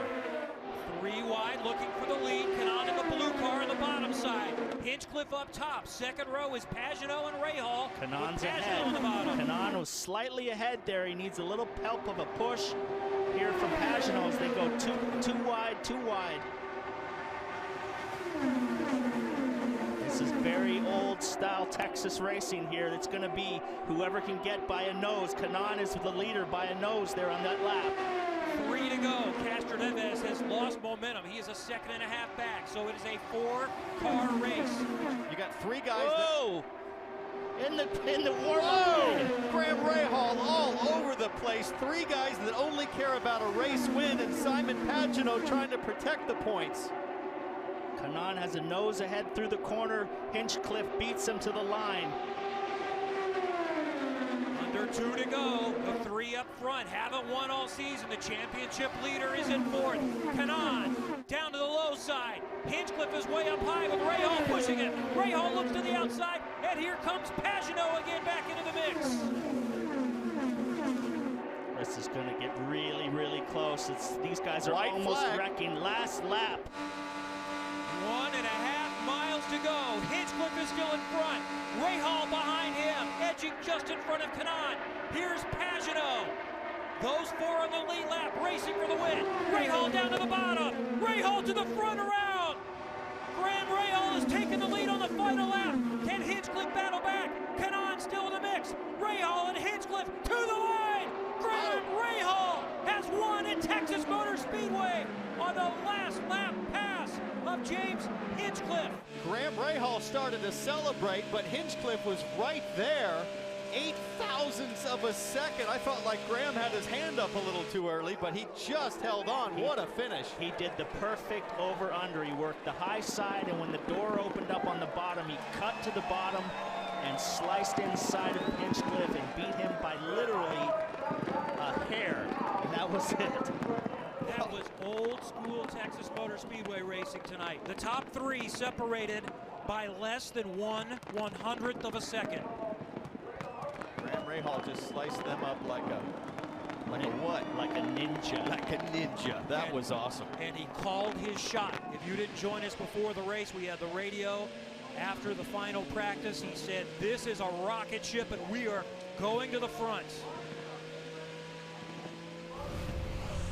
Did it right here. He did the over-under. He was on the high side right here, and as they came down the back straight, we got a big toe here, and he, instead of going for the high side, he sliced to the bottom right here, and then pushed Hinchcliffe up the track.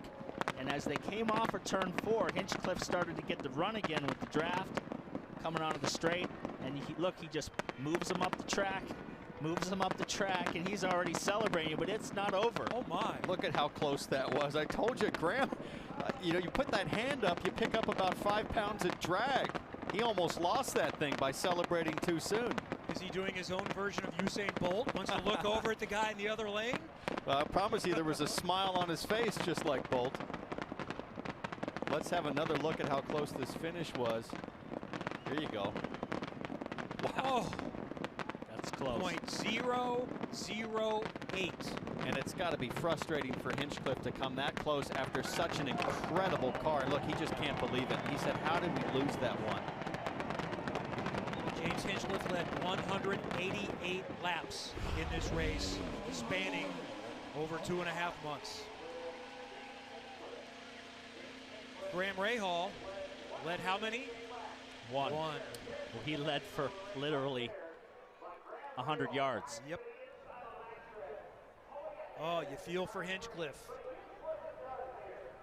What a run for him tonight. What a show IndyCar put on. You feel good for the fans that have come back, in some cases, for the 3rd time Well, chance to see a great one. Super impressive when you consider that Graham Rahal did not stop at the end for fresh tires. So.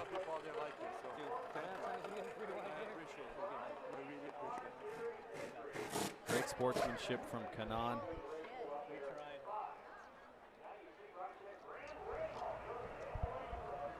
Robin, take it away.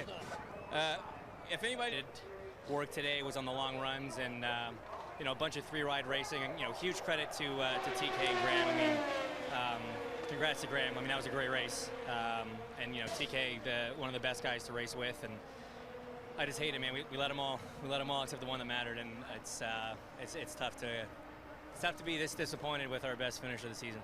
On a lighter note, your roommate, Connor Daly, said he wasn't going to clean the pool if you won. So now I think he owes you a little something. What do you think, Connor? I owe you the pool, James. Yeah, the least you could do is the pool, man. I mean, hey, come on. This was. So let me ask you. I don't know if you've looked at the front of your car, but you actually have a piece. You have a blue piece on the front wing of yours. We obviously made contact with Tony Kanaan. Looked like there was ping-ponging going on there the last couple laps. Well, first of all, I don't know. I know they pitted, but I didn't understand that the rule was you could get new tires on and that all the lap cars had to go behind you. I thought, you know, when they pitted, that was their choice, and it was really Hinchcliffe and I. Well, obviously that wasn't the case. Elio just drilled me right into Tony. I don't know what Elio was doing, but whatever. That's kind of typical of Elio. So, you know, we just kept our nose clean generally and got to the end. And, you know, we had a whole, you know, underneath hinch we had to take there, and I had to set up. Closest race in IndyCar history, the closest in Chicagoland in 2009. What a show tonight. Graham Rahal wins.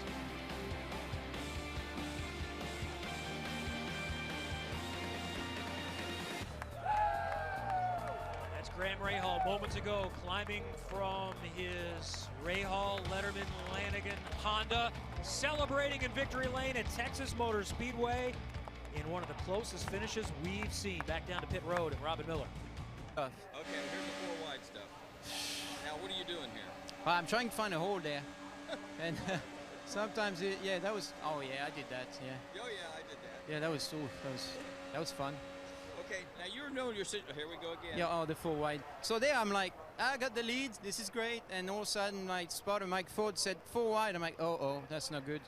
And then here, Rahal touched me, and I touched Hinchcliffe. So I actually was loose going into the corner. I had to back out of it. It's unfortunate. I really wanted to get that first oval win, but certainly was tonight until the final moment of this race. That, by the way, is just the 11th time since 1956, the winner only led the final lap. The last time, James Hinchcliffe at Sao Paulo in 2013. More to come from Texas Motor Speedway. Back at Texas Motor Speedway, where Graham Rahal has won tonight. And next week, the Verizon IndyCar Series continues on NBCSN. And heading back to the Glen. Will Power won the last time in 2010. Can he do it again and take some more out of the championship? Sunday, 2 o'clock Eastern here on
Next, it's IndyCar Chronicles featuring Marco Andretti at Road America. Be sure to join us next Sunday at 2 o'clock Eastern for the IndyCar Grand Prix at the Glen. Don't forget Formula One, the Belgian Grand Prix tomorrow, Sprint Cup action from Michigan in the afternoon. For more on IndyCar, log on to NBCSports.com. Congratulations to Graham Rahal winning tonight at Texas.